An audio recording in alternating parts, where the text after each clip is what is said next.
On है, बस light पे आ जाना, यहाँ बैठ जाना है।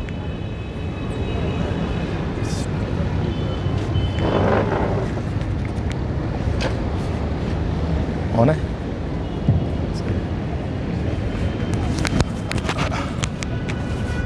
अस्सलाम वालेकुम वरहमतुल्लाहि वबरकातुहू। In the name of Allah, the most beneficent and the most kind to all of us, today we are gathered here for an orientation session for ECAT MDCAT 2023। तमाम स्टूडेंट्स को यहाँ पर हम वेलकम करते हैं जो यहाँ पर मौजूद हैं इस वक्त, और एक बहुत इम्पॉर्टेंट एक सेमिनार, एक ओरिएंटेशन जिसको आज यहाँ पर रखा गया है नॉर्थ कराची कैंपस के अंदर दुआए इल्म एंटी टेस्ट सिस्टम में। तो आज हम बहुत सारी चीज़ें डिस्कस करेंगे अबाउट उन स्टूडेंट्स के बारे में जो कि फ़र्स्ट ईयर या सेकेंड ईयर प्री इंजीनियरिंग के स्टूडेंट हैं या प्री मेडिकल के स्टूडेंट्स हैं या कंप्यूटर साइंस के स्टूडेंट्स हैं जो आगे जाकर किसी इंजीनियरिंग या मेडिकल यूनिवर्सिटी में एडमिशन लेंगे। तो स्टार्ट करते हैं अपने आज के ओरिएंटेशन को। नेक्स्ट। सबसे पहली चीज़ के हु वी आर। तो जैसे कि आप जब जमा है यहाँ पर, दैट इज़ दुआए इल्म एंटी टेस्ट सिस्टम और नॉर्थ कराची कैंपस। हम अपने स्टूडेंट्स को 2009 से 2009 से 3 कैंपसेस के अंदर जो है वो एजुकेट कर रहे हैं रिगार्डिंग एप्टीट्यूड टेस्ट प्रिपरेशन, जिसमें गुलशन इकबाल कैंपस है और नॉर्थ कराची कैंपस है। इसके अलावा ये औरंगी टाउन कैंपस है। इन 3 कैंपसेस में हम एप्टीट्यूड टेस्ट की प्रिपरेशन करवाते हैं, और जो हमारा रिज़ल्ट है जो हर साल आता है एक आउटस्टैंडिंग रिज़ल्ट, तो उसमें अल्लाह का लाख शुक्र है। तो उसमें हम जो है वो काफ़ी स्टूडेंट्स को तैयार करते हैं एडमिशन्स के हवाले से। हमारे डिफरेंट कैंपसेस हैं जो कि यहाँ पर आपको दिखाई देंगे। गुलशन इकबाल कैंपस जैसे मैंने बताया ब्लॉक 5 में ये मौजूद है। तो इसमें हम एंटी टेस्ट की प्रिपरेशन करवाते हैं E CAT M D CAT के लिए। और इसके अलावा जो है वो नॉर्थ कराची कैंपस जिसमें आप इस वक्त मौजूद हैं, तो लास्ट ईयर के सेशन के पिक्चर्स हैं जिसमें हमने एंटी टेस्ट प्रिपरेशंस कराई थी। तो this is north Karachi campus here. और इसके अलावा ये this is Orangi town campus जो हमारा वेरी फर्स्ट कैंपस है जहाँ से हमने स्टार्ट लिया। तो इसकी भी जो है वो फ़ोटोज़ आप यहाँ पर देख सकते हैं। These are the students, remarkable students जो उन्होंने लास्ट ईयर जो है वो अच्छी अचीवमेंट हासिल की एंटी टेस्ट के अंदर। This is the third campus of arts, that is Orangi town campus. तो अल्हम्दुलिल्लाह ये अल्लाह का लाख लाख शुक्र है कि लास्ट टाइम सिर्फ हमने नॉर्थ कराची कैंपस के अंदर, जिस कैंपस में आप मौजूद हैं, इसमें 100 स्टूडेंट्स जो है वो उनको एंटी टेस्ट की प्रिपरेशन कराई, NED के लिए, डाओ के लिए, JSMU के लिए, KMDC के लिए। और 100 स्टूडेंट्स थे लगभग इतने अप्रॉक्सीमेटली जिनको हमने तैयार किया था। उसमें से अक्सर बच्चों का एडमिशन हुआ, जिसको अभी मैं आपको बताता हूँ, ठीक है, कितने स्टूडेंट्स हैं जो आगे बढ़े। अच्छा, मैं इस वक्त अपने आप को प्रेजेंट कर देता हूँ। जो यहाँ पर मैं प्रेजेंटेशन आपको दूँगा, I am myself sir Naseem Zulfiqar, और दुआए इल्म एंटी टेस्ट सिस्टम के अंदर मैं केमिस्ट्री और English, these are the 2 subjects जो कि मैं टीच करता हूँ। साथ में MD-CAT को लॉजिकल रीजनिंग भी पढ़ाता हूँ। तो ये वो 3 सब्जेक्ट्स हैं जो मैं डील कर रहा हूँ। तो MD-CAT के अंदर और E-CAT के अंदर NED प्रिपरेशन में इंग्लिश एंड केमिस्ट्री, ये 2 सब्जेक्ट्स जो हैं वो मैं इसको देख रहा होता हूँ, ठीक है। तो आज मैं आपसे मुखातिब होऊंगा इस चीज़ के हवाले से। ये जो सेशन हमारा है ये उन तमाम स्टूडेंट्स के लिए नेसेसरी है, ज़रूरी है, जो इस वक्त सेकेंड ईयर के स्टूडेंट हैं क्लास 12 के, और वो नेक्स्ट ईयर 2023 में किसी भी इंजीनियरिंग या मेडिकल यूनिवर्सिटी में जो है वो एडमिशन लेना चाहते हैं, लाइक NED में, डाओ में, JSMU में, कराची यूनिवर्सिटी में, नस्ट में, फास्ट में, वॉट एवर यूनिवर्सिटी। तो बहुत सारे स्टूडेंट्स को उसके बारे में आइडिया नहीं होता कि किस तरह से हम एडमिशन गेट करें, किस तरह से टेस्ट की प्रिपरेशन की जाए। एवरी स्टूडेंट वांट्स कि वो एडमिशन लेना चाहता है, he wants to become a doctor, she wants to become a doctor, he wants to become an engineer. तो लोग NEDian बनना चाहते हैं, डावाइट बनना चाहते हैं, बट वो जो एक तरीका होता है, वो जो एक मेथडोलॉजी होती है, उसको लोग मिस करते हैं स्टूडेंट्स, जिसकी वजह से उनका एडमिशन रह जाता है, वो एडमिशन नहीं गेट कर पाते। आज उन्हीं तमाम चीज़ों के बारे में हम डिस्कस करेंगे। तो जब हम प्रॉपर लेक्चर अभी स्टार्ट होगा। सबसे पहले एक चीज़ जो आपको एक सिंपल अवेयरनेस में दे दूँ यहाँ पर कि लाइक जब आप मैट्रिकुलेशन कर लेते हैं, आफ्टर डूइंग योर मैट्रिकुलेशन आप इंटरमीडिएट की तरफ आते हैं और intermediate pre engineering, pre medical या कंप्यूटर साइंस किसी एक तरफ आप जो है वो मूव कर जाते हैं। अगर आपने इंटर प्री इंजीनियरिंग से किया है या कर रहे हैं तो उसके बाद आपके पास 2 राहें होती हैं। Either you will go towards BE, bachelor of engineering, that is 4 year programs, most of the students wants to go here, ज़्यादातर इस तरफ जाना चाहते हैं इंटरमीडिएट के बाद। या फिर आप BS की तरफ भी जा सकते हैं, बैचलर ऑफ साइंस, तो यह बैचलर ऑफ स्टडीज़, यह normal chemistry, physics, different fields के अंदर हो सकता है। ये 4 ईयर्स का ये भी होता है BSc प्लस MSc। पहले क्या होता था कि BSc और MSc जो है वो डिफरेंट कोर्सेज हुआ करते थे, अलग अलग 2-2 साल के सब्जेक्ट्स हुआ करते थे। 2 ईयर्स का BSc और 2 ईयर्स का MSc। अब क्या होता है कि 4 ईयर्स के डायरेक्टली आप BS करते हैं। बट मेजॉरिटी जो होती है स्टूडेंट्स की ना, वो ये चाहती है कि वो BE की तरफ जाए। तो मैं आज इसी के बारे में बात करूँगा, BE प्रोग्राम्स के बारे में, बैचलर ऑफ इंजीनियरिंग के बारे में, जो ज़्यादातर स्टूडेंट्स का ड्रीम होता है जो इंटर प्री इंजीनियरिंग से कर रहे होते हैं। इस तरह से जो इंटरमीडिएट प्री मेडिकल से करते हैं, जिनमें से आप में से कुछ बच्चे होंगे जो प्री मेडिकल के स्टूडेंट्स होंगे, तो उनका फर्स्ट ड्रीम ये होता है कि either they will go towards MBBS, कि वो MBBS कर लें। 5 ईयर्स प्रोग्राम होता है ये MBBS का, देन उसके बाद हाउस जॉब। तो या फिर MBBS नहीं तो BDS की तरफ जाएं, that is dental surgery, bachelor of dental surgery, this is also 5 years program. और BDS नहीं तो फिर PharmD, डॉक्टर ऑफ फार्मेसी जिसे हम कहते हैं, ठीक है। They are also doctors but they actually work about medicine, तो मेडिसिन वगैरह पर ज़्यादा स्कोप होता है इनका, डॉक्टर ऑफ फार्मेसी वालों का, PharmD। और लास्ट एक चॉइस होती है DPT, डॉक्टर ऑफ फिजियोथेरेपी या फिजियोथेरापिस्ट हम उनको कह सकते हैं। तो ये वो एक माइंड सेट है जो मेडिकल के स्टूडेंट्स अपना बनाते हैं। First priority, second, third, fourth, exceptions हो सकती हैं, क्या पता आपको सर हमें तो इन चारों में से कोई पसंद नहीं, हम कुछ और करेंगे, माइट बी पॉसिबल। और वो कोई और चीज़ भी बुरी नहीं होगी, आई थिंक वो शायद अगर आपका इंटरेस्ट उसमें है तो वो भी अच्छा होगा। लेकिन यहाँ पर हम किसके बारे में बात कर रहे हैं, जो ट्रेंडिंग या जो स्कोप वाइज जो गुड फील्ड्स हैं उनके बारे में बात कर रहे हैं। तो मेडिकल के अंदर ये 4 फील्ड्स आती हैं। इसके बाद जो स्टूडेंट्स कंप्यूटर साइंस के यहाँ पर मौजूद है, CS में आई थिंक वो कुछ मतलब चंद बच्चे होते हैं जो इंटरमीडिएट कंप्यूटर साइंस से करते हैं, वो भी BE और BS की तरफ जा सकते हैं। लेकिन BE और BS में इनको सेलेक्टेड फील्ड्स मिलती हैं, मतलब वो फील्ड्स जो कंप्यूटर से रिलेट करती हूँ। मतलब इंजीनियरिंग क्या है कि वो एक मदर फील्ड है, इसमें आप NED में मौजूद तमाम फील्ड्स को आप अपना सकते हैं। जो भी फील्ड NED के अंदर है, 25 फील्ड्स, किसी भी फील्ड को आप ले सकते हैं। लेकिन कंप्यूटर साइंस वाले बाउंड हो जाते हैं कुछ सिलेक्टेड फील्ड्स के लिए जो कंप्यूटर रिलेटेड होती हैं, ठीक है। तो ये चीज़ मैंने आपको एक बेसिक बात बताई कि आफ्टर जो मैट्रिकुलेशन जब आप इंटरमीडिएट में आते हैं और आप इंजीनियरिंग, मेडिकल और CS लेते हैं, तो उसके बाद आगे आपके पास क्या ऑप्शंस ओपन होते हैं जिसकी बुनियाद पर आप अपना करियर सेट करते हैं। तो ये तो बेसिक सी चीज़ थी, शायद आप पहले से जानते होंगे। आप कुछ यूनिवर्सिटीज़ के बारे में जानना चाहते हैं तो उसके बारे में भी अब मैं आता हूँ। तो सबसे पहले मैं जो है वो इंजीनियरिंग यूनिवर्सिटीज़ की बात करता हूँ, चूँकि उसके बाद फिर मेडिकल यूनिवर्सिटीज़ की बात करूँगा, ताकि ECAT और MDCAT दोनों स्टूडेंट जो है उसमें कवर हो जाएं आज के इस ओरिएंटेशन में, इस सेशन के अंदर।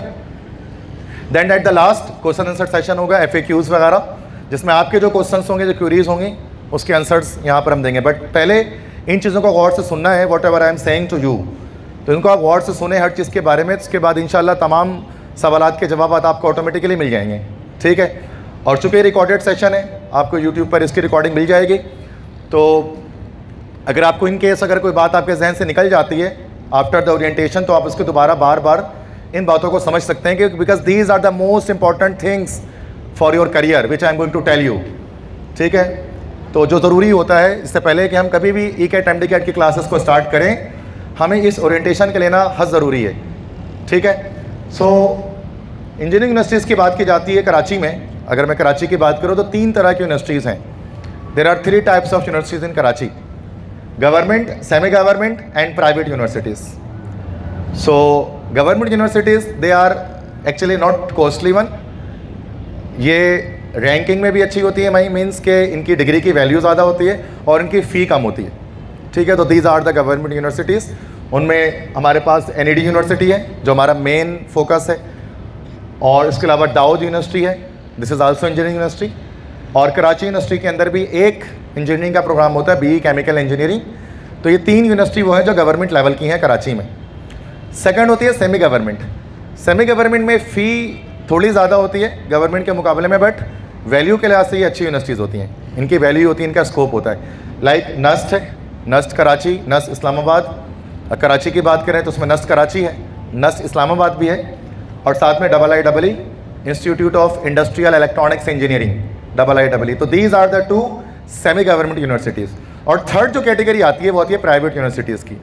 इनमें क्या होती है, फ़ी अब सेमी गवर्नमेंट से भी ज़्यादा होती है इनकी फ़ी, और उनमें मिक्स होते हैं। कुछ यूनिवर्सिटीज़ में डिग्रीज़ की वैल्यू ज़्यादा है, कुछ में कम है। तो जस्ट मैं नेम आपको बता देता हूँ, लाइक फास्ट है, दैट इज़ UIT है, सर सैयद है, DHS उफ़ा है, बहरिया यूनिवर्सिटी, इकरा यूनिवर्सिटी, कुछ यूनिवर्सिटीज़ का नाम आपने किन इनमें से सुना होगा। तो these are the private universities. इसमें से जैसे फास्ट है, इट इज़ रियली गुड, अगरचे ये प्राइवेट है but that's really good in computer science. इस तरह सेमी गवर्नमेंट में नस्ट, ये काफ़ी बेहतर है। गवर्नमेंट की बात करें कराची में तो NED is the best one. तो सबसे पहले तो आपको ये पता होना चाहिए कि यूनिवर्सिटी को 3 पार्ट्स में हम डिवाइड कर देते हैं, गवर्नमेंट, सेमी गवर्नमेंट और प्राइवेट, ताकि आपको सिलेक्शन करने में आसानी हो, अपने फाइनेंसिस के लिहाज से भी, अपनी परसेंटेज के लिहाज से भी। वरना यूनिवर्सिटीज़ तो काफ़ी सारी आप देख सकते हैं कराची में, लेकिन अब हमें सबसे पहले इस तरह कैटेगराइज करना होता है यूनिवर्सिटीज़ को कि हम किस में जाना चाहते हैं। ठीक है, नेक्स्ट स्लाइड। सो सबसे पहले मैं बात करूंगा सबसे बेस्ट यूनिवर्सिटी जो कराची में इस वक्त मौजूद है, और उसमें NED को मैं फर्स्ट पे फ़िलहाल नहीं रखूंगा, बिकॉज NED से बेहतर यूनिवर्सिटीज़ भी कराची में मौजूद हैं। जैसे कि अल्लामा इकबाल ने कहा था ना कि सितारों से आगे जहां और भी हैं, तो वही वाली बात है कि हम अपने आप को लिमिटेड नहीं करते हैं। NED है, okay, that's very good, really good in government, but उनसे बेहतर यूनिवर्सिटीज़ भी हमारे पास हैं इन पाकिस्तान। लाइक सबसे पहले नंबर पे जैसे मैं नस्ट का नाम लिखता हूँ। So NUST is National university of science and Technology, नाम सुना होगा आपने नस्ट का। वर्ल्ड रैंकिंग की अगर बात की जाए तो ये वर्ल्ड रैंकिंग इंटरनेट से निकाली गई है। तो वर्ल्ड रैंकिंग के अंदर नस्ट जो है 179 नंबर पे आता है। इंजीनियरिंग के अंदर टॉप 200 यूनिवर्सिटीज़ में इसका शुमार होता है दुनिया की, 179 ऑल ओवर द वर्ल्ड। और अगर हम NED की बात करते हैं तो वो 1000 क्रॉस करके आता है। अगर NED की बात करें वर्ल्ड रैंकिंग के अंदर तो इट इज़ 1000 क्रॉस्ड, और ये 179 पर है। तो इसका मतलब कि इसकी वैल्यू कहीं ज़्यादा है। तो लेकिन इसलिए इसके बारे में लोगों को नहीं पता होता, चूँकि ये सेमी गवर्नमेंट है, ये फुल गवर्नमेंट नहीं है, तो फ़ीस स्लाइटली ज़्यादा होती है NED से। बट अगर हम बात करें क्वालिटी के हवाले से तो वो भी बहुत ज़्यादा इसके अंदर है। तो सबसे पहले एलिजिबिलिटी नस्ट के बारे में बात करते हैं कि नस्ट, अगर आप में से किसी भी स्टूडेंट का ये स्कोप है कि वो नस्ट की तरफ जाएं। अच्छा, अगर आप इलेक्ट्रिकल और मैकेनिकल इंजीनियरिंग साइड पर रहना चाहते हैं ना, इंजीनियरिंग के स्टूडेंट्स, तो उनके लिए तो नस्ट बेस्ट है, नस्ट कराची। लेकिन अगर आपको कहना है कि नहीं सर हम कंप्यूटर साइंस की तरफ बाउंड होना चाहते हैं, software engineering, computer science, computer engineering, ये फील्ड्स हमें पसंद आती हैं, अगर तो फिर आपके लिए नस्ट नहीं है, नस्ट कराची नहीं है, फिर उसके लिए नस्ट इस्लामाबाद है। तो नस्ट का जो इस्लामाबाद कैंपस है उसके अंदर कंप्यूटर साइंस है, लेकिन there is no computer science in NUST Karachi. NUST Karachi में इलेक्ट्रिकल और मैकेनिकल इंजीनियरिंग है, अगर वो आपको पसंद है तो you can go for it. So eligibility criteria क्या है? अच्छा, इस्लामाबाद के लिए भी सेम यही है। अगर आप मूव कर सकते हैं इस्लामाबाद में अपनी बेहतर पढ़ाई के लिए, if you can move, then NUST is the best option for you for computer science as well. So at least 60% marks चाहिए होते हैं इंटरमीडिएट में, एटलीस्ट 60% मार्क्स, चाहे आप इंजीनियरिंग से हो चाहे आप कंप्यूटर साइंस से हो। मेरिट फार्मूला क्या होता है, एग्रीगेट क्या बनता है इसका? चूँकि कोई भी यूनिवर्सिटी ऐसी नहीं है जिसके बारे में आज हम बात करेंगे जो आपको टोटल इंटर की परसेंटेज पर एडमिशन देगी। वो सब के सब आपके टेस्ट के कुछ ना कुछ नंबर लेंगे, मतलब तमाम यूनिवर्सिटीज़ में टेस्ट मैटर करेगा। टेस्ट में जितना नंबर आप स्कोर करेंगे उतने ज़्यादा आपके चांसेस होंगे यूनिवर्सिटीज़ पर, मतलब उसको एडमिशन को गेट करने में। FSC की परसेंटेज की कुछ परसेंटेज आएगी, किसी में कम किसी में ज़्यादा, बट एक कुछ परसेंटेजेस आएंगे, एक फ्रैक्शन आएगा उसका। जैसे कि जब हम बात करते हैं नस्ट में तो 10% मैट्रिक की परसेंटेज काउंट की जाती है, जितनी भी परसेंटेज आपकी आई उसकी 10% काउंट किया जाएगा। ठीक है, लेट से किसी के 100% पूरी आ गई तो उसे 10 ले लेंगे, किसी की 90 आ गई तो हम 9% ले लेंगे, किसी की 80 आ गई तो उसका 8 ले लेंगे उसका परसेंटेज, इसका मतलब 10% लिया जाएगा। इंटरमीडिएट का ओनली 15%, सिर्फ 15% किसके लिए होगा भाई? इंटरमीडिएट के लिए, और 75% जो है वो टेस्ट के मार्क्स काउंट होंगे। तो आप देख सकते हैं नस्ट के अंदर जो सबसे ज़्यादा मैटर करता है वो टेस्ट है, टेस्ट सबसे ज़्यादा मैटर करता है 75%। इंटर में तो सिर्फ 15% वो आपसे आस्क कर रहे हैं कि जितने भी आप परसेंटेज बनाएंगे उसका सिर्फ 15% वो एग्रीगेट निकालेंगे, और मैट्रिक का 10%। तो मेन तो आपका एंट्री टेस्ट है जो 75% मैटर कर रहा है। इसलिए अगर आपकी परसेंटेज 60s में भी हैं, 70s में भी हैं इंटरमीडिएट में, और अगर आप नस्ट ट्राई करेंगे और टेस्ट अच्छा देंगे तो फिर आप वहाँ पर एडमिशन सिक्योर कर लेंगे। तो आई थिंक बैक होगा। ओके, 3 टेस्ट होते हैं नस्ट के हर साल। There are 3 test of NUST every year, NET 1, NET 2, NET 3। NET 1 जो होता है वो दिसंबर में होता है, इस्लामाबाद में होता है, वो कराची में नहीं होता। नेट 2 मार्च में होगा 2023 नेक्स्ट ईयर, और नेट 3 जुलाई में होगा। और इन तीनों टेस्ट को आप दे सकते हैं, या जैसे आप कराची में तो आप नेट 2, नेट 3 दे सकते हैं। Best one will be considered, जब आपके तीनों में से बेस्ट मार्क्स इसमें आएंगे ना, उनको कंसिडर किया जाएगा। जिसमें सबसे अच्छे नंबर होंगे ना, तो उसको लेकर मेरिट बनाया जाएगा। तो आप तीनों टेस्ट दे सकते हैं नेस्ट का। अगर आप फर्स्ट, लेकिन सिर्फ इस्लामाबाद में होता है नेट 1, नेट 2, नेट 3 कराची में होता है, आप दे सकते हैं उसको, ठीक है। और टेस्ट का पैटर्न क्या होता है? फेडरल बोर्ड सिलेबस होता है, सिंध बोर्ड फॉलो नहीं किया जाता नेस्ट के टेस्ट को प्रिपेयर करने के लिए। फेडरल बोर्ड, इस्लामाबाद बोर्ड की बुक्स पढ़नी पड़ती हैं। 200 मार्क्स का टेस्ट होता है, 3 आवर्स का, 3 घंटे का। 80 marks mathematics, 60 marks physics, 30 marks chemistry, 20 marks English और 10 marks IQ, intelligence quotient, IQ level के इंटेलिजेंस क्वेश्चंस होते हैं। इस तरह से टोटल ये हमारे पास 200 मार्क्स बनते हैं और 3 आवर्स 180 मिनट्स आपके पास होते हैं इस MCQs को सॉल्व करने के लिए। इसका एंट्री टेस्ट इस पैटर्न पर आता है, ठीक है। तो ये आइडिया मैंने आपको दिया कि एंट्री टेस्ट किस तरह से होगा। मेन चीज़ ये कि फेडरल बोर्ड का सिलेबस फॉलो किया जाएगा। जो आप इंटरमीडिएट में पढ़ते हैं उस सिलेबस से नेस्ट का टेस्ट नहीं बनता, ठीक है। आगे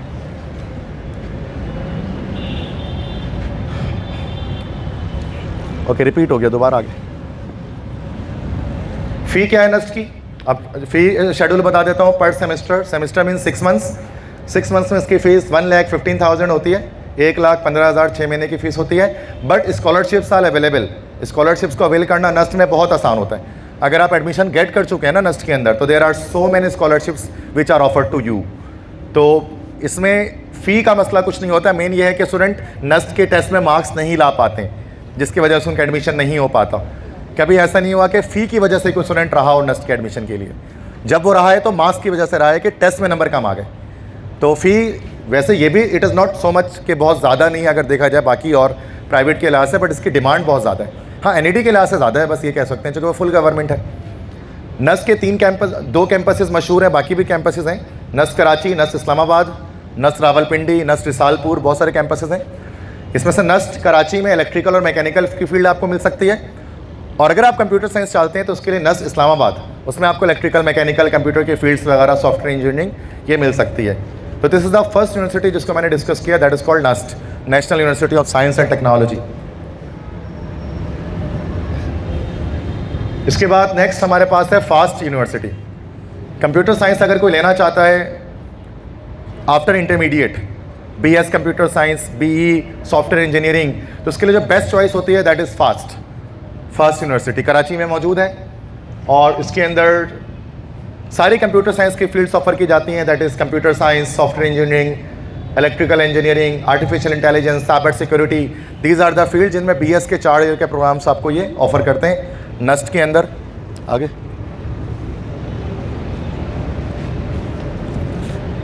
फास्ट का एलिजिबिलिटी क्राइटेरिया सेम है। देखिए, इंटरमीडिएट में कम से कम 60% मार्क्स पूरे पाकिस्तान का रूल है। पूरे पाकिस्तान में कहीं से भी इंजीनियरिंग आप करेंगे ना, एटलीस्ट 60% मार्क्स आपको चाहिए। 60% से कम मार्क्स में आपका एडमिशन नहीं गेन होता, ठीक है। तो 60% मार्क्स आपको रिक्वायर्ड है इंटरमीडिएट में। एग्रीगेट कैसे बनेगा? मेरिट फार्मूला क्या है? 10% मैट्रिक, 40% इंटर और 50% टेस्ट के मार्क्स काउंट होंगे। तो नस्ट में भी देखा जाए तो इंटरमीडिएट से ज़्यादा वेटेज आपके एंटी टेस्ट के मार्क्स का है। अगर टेस्ट में आपने ज़्यादा नंबर उठा लिया तो इंटर की परसेंटेज बस 60 या 70s 80s में भी होना तो मैटर नहीं करती है, टेस्ट के मार्क्स अच्छे होने चाहिए। एक्सपेक्टेड टेस्ट डेट इसकी क्या है भाई? जुलाई 2023 में इसका टेस्ट होगा। नेक्स्ट ईयर जुलाई के अंदर फास्ट का एक टेस्ट होता है और साथ में फास्ट जो है वो NTS के टेस्ट को भी एक्सेप्ट कर रही होती है। NTS के टेस्ट हर महीने होते हैं, तो आप NTS के टेस्ट का पैटर्न डिफरेंट होता है, उसको मैं यहाँ पर डिस्कस नहीं कर रहा क्योंकि उसकी प्रिपरेशन भी हम नहीं कराते। तो NTS के टेस्ट को पास करके भी आप फास्ट में एडमिशन ले सकते हैं, या फिर फास्ट का अपना जो टेस्ट होता है यूनिवर्सिटी का जो जुलाई 2023 में होगा उसको भी पास करके आप एडमिशन गेट कर सकते हैं। टेस्ट पैटर्न क्या होता है फास्ट का कि 100 मार्क्स आपके टोटल होते हैं। इसमें 2 आवर्स इसको टाइम दिया जाता है आपको। Advance maths 20, general maths 40, physics 20, English 10, IQ 10।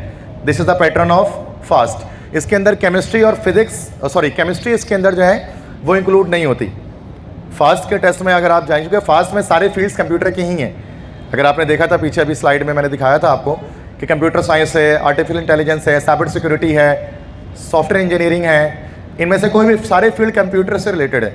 और कंप्यूटर के अंदर केमिस्ट्री का कोई काम नहीं है, इस वजह से केमिस्ट्री टेस्ट में लेते भी नहीं है ये, ठीक है। तो ये सारे सब्जेक्ट्स हैं। फीस स्ट्रक्चर फास्ट का NS से भी थोड़ा ज़्यादा है, दैट इज़ 1,27,000 पर सेमेस्टर, 1,27,000 6 महीने की फ़ीस इसकी लगती है फास्ट की। तो अगर चूँकि this is a private university that's why, लेकिन फिर मैं बताऊँ कि NED से एक बेहतर चॉइस है। अगर आप चाहते हैं कि अपने आप को लिमिटलेस कर दें, आप अपनी बाउंड्रीज सेट ना करें, बाउंड्रीज से बाहर सोचें, तो आप NS से मतलब आप जो है वो NED से आगे कंप्यूटर साइंस के लिए कराची में फ़ास्ट को सोच सकते हैं, क्योंकि इसकी जो यूनिवर्सिटी की जो वैल्यू है वो बहुत ज़्यादा है कराची के अंदर। ठीक, आगे बस हो गई। हमारे स्टूडेंट्स जो कि लास्ट ईयर जिन्होंने फ़ास्ट का टेस्ट दिया था, तो उनमें से स्टूडेंट्स का एडमिशन सॉफ्टवेयर इंजीनियरिंग में हुआ, कंप्यूटर साइंस में हुआ और इलेक्ट्रिकल इंजीनियरिंग में हुआ। तो इन 3 फील्ड्स के अंदर हमारे दवाई इल्म एंटी टेस्ट सिस्टम के जो स्टूडेंट्स हैं डाइट्स के, तो उन्होंने इसमें एडमिशन लिया था डिफरेंट फील्ड्स के अंदर, वेरियस फील्ड्स के अंदर। फास्ट के अचीवमेंट मैं बता रहा हूँ, चूँकि मैं हर एक यूनिवर्सिटी के बाद आपको ये बता दूंगा कि उसमें कितने बच्चों का एडमिशन हुआ। ओके, अब आते हैं उस यूनिवर्सिटी की तरफ जिसमें ज़्यादातर स्टूडेंट्स कराची के जाना चाहते हैं, और इसमें ज़्यादा बच्चों का एकोमोडेट भी किया जाता है। 2500 स्टूडेंट्स का 2500 बच्चों का एडमिशन इसके अंदर होता है कराची में हर साल। That is NED University of Engineering and Technology. So और ये आई थिंक एक मेन एक प्राइमरी एक ऑब्जेक्टिव होता है स्टूडेंट्स का जो फिर इंजीनियरिंग में पढ़ रहे होते हैं, sir I want to be NED। अच्छा, ये भी बहुत बेस्ट यूनिवर्सिटीज़ है बाकी यूनिवर्सिटी के लिहाज से देखा जाए तो। अगर हम NUST को हटा लें और फास्ट को हटा लें तो फिर NED जाहिर सी बात है इनके नीचे ही बाकी तमाम यूनिवर्सिटीज़ आती हैं, मतलब लिस्ट में से ऊपर नहीं आ सकती यूनिवर्सिटीज़ फिर कोई, और इसकी फ़ी भी बहुत कम होती है, तो स्टूडेंट्स अक्सर इसके अंदर जा रहे होते हैं। तो NED यूनिवर्सिटी के अंदर भी सेम एलिजिबिलिटी क्राइटेरिया, इंटर में आपके पास कम से कम 60 मार्क्स आपके होने चाहिए, एटलीस्ट 60% मार्क्स। 60% से कम अगर आपके होंगे 59, 58, 55, तो फिर आपको एडमिशन ग्रांट नहीं किया जाएगा, खासतौर पे इंजीनियरिंग के फील्ड्स के अंदर। NED के अंदर मेरिट फार्मूला क्या होता है भाई NED का? 50% इंटर, 50% एंटी टेस्ट के मार्क्स, ये दोनों काउंट किए जाते हैं। अब NED लगातार हर साल से तो लगातार 2 साल से तो ऐसा कर रही है कि वो फर्स्ट ईयर के बिहाफ पर एडमिशन ले रही है। 2021 में और 2022 में दोनों ईयर्स में ऐसा हुआ कि उन्होंने एडमिशन्स फर्स्ट ईयर की परसेंटेज की बुनियाद पर ले लिया। 2021 में तो मैट्रिक की बुनियाद पर ले लिया, और 2022 में इस ईयर उन्होंने फर्स्ट ईयर की बुनियाद पर ले लिया। बट ये ऐसा कोई हम डिसाइडेड नहीं कह सकते हैं कि सर नेक्स्ट ईयर भी ऐसा ही होगा। ये कोई अगर इंटरमीडिएट के रिजल्ट नेक्स्ट ईयर जल्दी आ जाते हैं तो फिर वो NED यूनिवर्सिटी क्या कर सकती है कि वो पूरे फर्स्ट सेकेंड ईयर दोनों को वो कंसिडर करेगी। तो ये नहीं कह सकते हम कि सिर्फ एक ही जो है वो सिर्फ फर्स्ट ईयर की बुनियाद पर एडमिशन होगा, वो हो चुका है फर्स्ट टाइम। सो 50% इंटरमीडिएट, 50% इंटर टेस्ट के मार्क्स, मतलब ये होता है कि अगर आपने 80% अगर आप बनाया है इंटरमीडिएट में तो 40% मार्क्स आपके निकाले जाएंगे यहाँ से, और टेस्ट में लेट्स से कि आपके 80 मार्क्स आए तो उसके 40 निकाले जाएंगे, तो 40 + 40 = 80, इस तरह से एग्रीगेट बनेगा। ये लेट्स से आपने यहाँ पर 90 बनाया इंटरमीडिएट में, तो 90 के 45 मार्क्स निकल जाएंगे 50%, और टेस्ट में लेट्स से आपके जो है वो 60 मार्क्स आ गए तो उसके 30 निकल जाएंगे, तो 30 और 45, तो इस तरह से प्लस करके दोनों को एग्रीगेट बना देंगे। तो सिर्फ इंटरमीडिएट मैटर नहीं करेगी, इंटरमीडिएट तो मैटर करेगा ही करेगा, उसमें जितनी अच्छी परसेंटेज हो उतना बेहतर है। इंटर के साथ टेस्ट के मार्क्स 50% ये मैटर करेंगे, दोनों में अच्छा परफॉर्म करना पड़ेगा, then you will get a good degree in NED। Expected test date इसकी अगस्त 2023 है, तो हर साल अगस्त के मंथ में जो है वो अगस्त या सितंबर में NED अपना टेस्ट ले लेती है।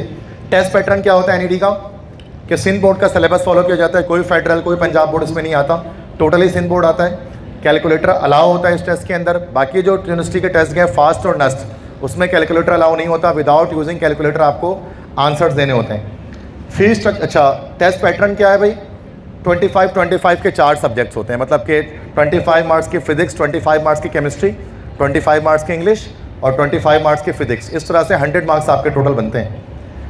फीस स्ट्रक्चर मेरिट बेसिस पर, अच्छा एक सेल्फ बेसिस पर ही एडमिशन होता है, उसके बारे में मैं आपको गाइड अभी नहीं कर रहा फिलहाल, वो जब हम क्लासरूम में कभी स्टडी करेंगे तो उसका गाइड कर दूंगा, लेकिन अभी मैं मेरिट की बात कर रहा हूँ कि मेरिट पर रेगुलर बेसिस पर अगर आपकी परसेंटेज अच्छी है और आपने टेस्ट में अच्छे मार्क्स सिक्योर किए तो आपकी पर सेमेस्टर फीस BE प्रोग्राम्स के लिए 27,310 रुपीज़ बनती है, मतलब 27,000 रुपये राउंड ऑफ, और BS प्रोग्राम्स NED में जो ऑफर किया जाता है उसके लिए 30,800 30,800 ये आपकी फ़ी जो है वो बन रही होती है, मतलब काफ़ी ज़्यादा कम है, चूँकि ये फुल गवर्नमेंट यूनिवर्सिटी है, दैट्स वाई इसके 6 मंथ्स की फ़ी फास्ट के मुकाबले में NUST के मुकाबले में काफ़ी ज़्यादा कम है, चूँकि वो लेक्स प्लस जा रही थी वो फ़ी, और ये आप देख सकते हैं बहुत कम हो गई है। इसलिए अक्सर बच्चे NED जाते हैं, चूँकि फिर वो कहते हैं फाइनेंसेस की वजह से तो वो जाते हैं, चूँकि कम फ़ी पर एडमिशन हो जाते हैं इसमें ईजिली, ठीक है। बट इसकी डिमांड जो है वो NED की, फिर मैं बता दूँ कि कंप्यूटर साइंस में फास्ट के मुकाबले में कमी है, या नस इस्लामाबाद के मुकाबले में भी कमी है, लेकिन बाकी सबसे ज़्यादा है, इसके अलावा जो बच गई यूनिवर्सिटीज़ कराची में, ठीक है। आगे अच्छा, NED में क्लोजिंग एग्रीगेट क्या था लास्ट ईयर का? NED में बहुत सारे फील्ड्स हैं, यहाँ कुछ फील्ड्स यहाँ पर आपको बोर्ड जो है वो दिख रही होंगी स्क्रीन पर। सबसे टॉप पर जो NED में जो फील्ड जा रही होती है, that you know that is software engineering, सबसे टॉप पर जा रही होती है। इसके एग्रीगेट आप देख सकते हैं, that is 91, that's 91.81, 91 point something है। तो ये सॉफ्टवेयर इंजीनियरिंग का एग्रीगेट है, सबसे हाई पे जो है वो सॉफ्टवेयर इंजीनियरिंग क्लोजिंग होती है। कंप्यूटर की जितनी भी फील्ड्स हैं NED के अंदर, वो सबसे टॉप पर क्लोज हो रही होती है। इसमें मैंने बाकी डिटेल्स भी लिखी हुई है कि किस डे में मेरिट क्लोज हो गया, इंटरव्यू का कौन से दिन मेरिट क्लोज हुआ, कितने नंबर पर जाकर क्लोज हुआ, कितने मार्क्स पर क्लोज हुआ, किस एग्रीगेट पर क्लोज हुआ, वो सारी डिटेल्स यहाँ पर हैं। तो लेक्चर काफ़ी लॉन्ग हो जाएगा, तो मैं एक एक करके सबको डिस्कस नहीं कर रहा।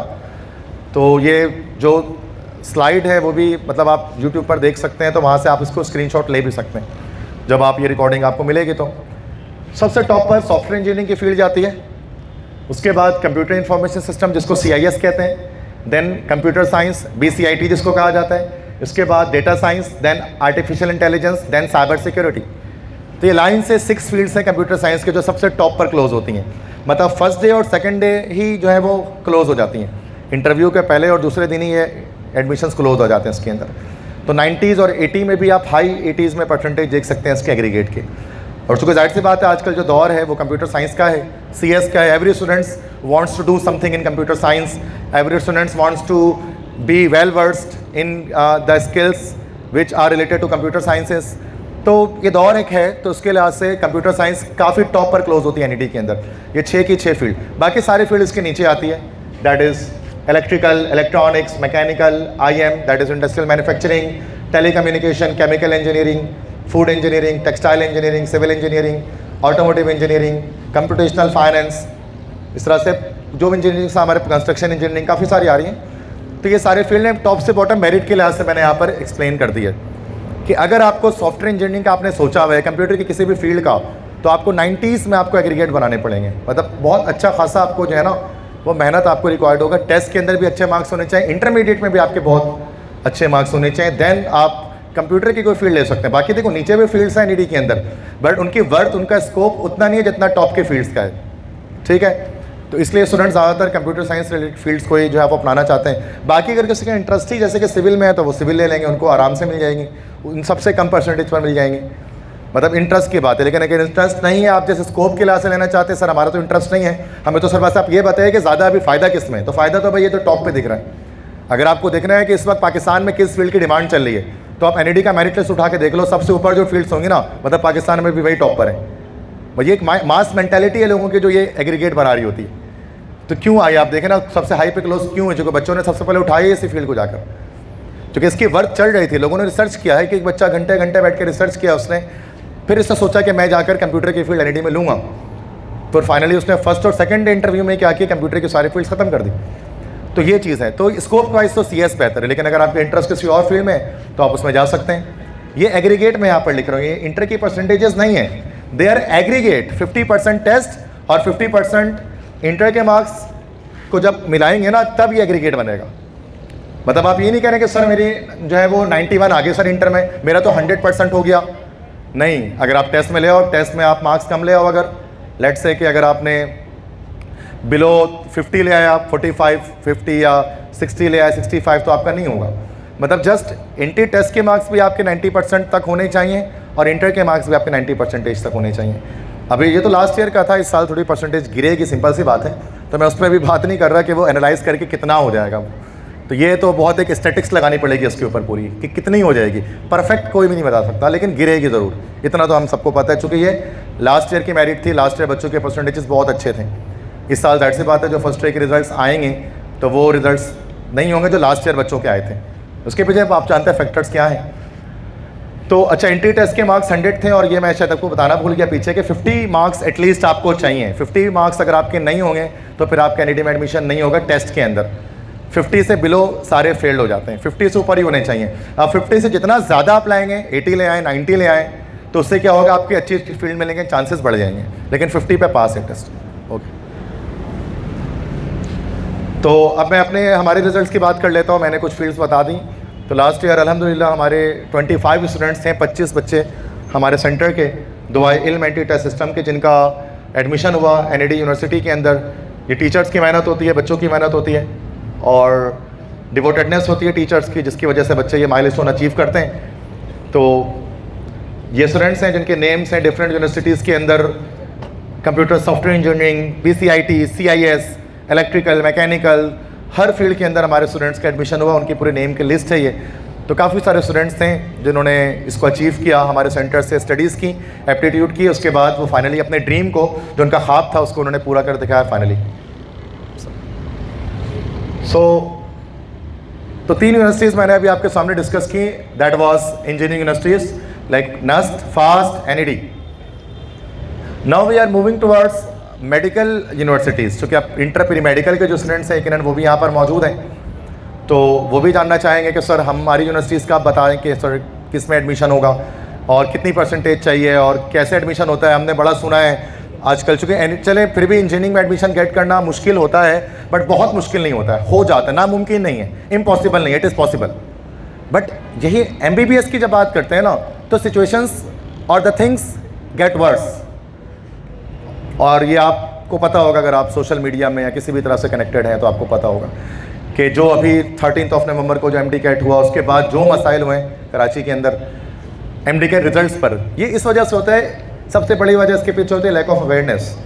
कि स्टूडेंट्स अवेयर नहीं होते हैं, अप टू डेट नहीं होते चीज़ों के बारे में कि कौन से सिलेबस फॉलो करना है, कौन से बुक्स को पढ़ना है, कौन से मटेरियल को पढ़ना है, कौन से चैप्टर्स को पढ़ना है, किस चैप्टर पे कितना टाइम देना है, किस सब्जेक्ट को कितना टाइम देना है, वो उनको पता नहीं होता। वो बस लगे रहते हैं, वो प्रिपरेशन के तौर पे वो किसी भी तरह से वो प्रिपेयर करते रहते हैं और एक डायमेंशन, एक डायरेक्शन उनकी सेट नहीं होती है, जिसकी वजह से वो नहीं मतलब कि सिक्योर कर पाते। बिल्कुल इस तरह से हम कह सकते हैं ना, एक शख्स है, अगर वो रात की तारीक अंधेरे में अगर वो गाड़ी चला रहा है, लेट से कार ड्राइव कर रहा है और हेडलाइट्स जो हैं वो बंद हैं कार की और वो फुल स्पीड पे जा रहा है।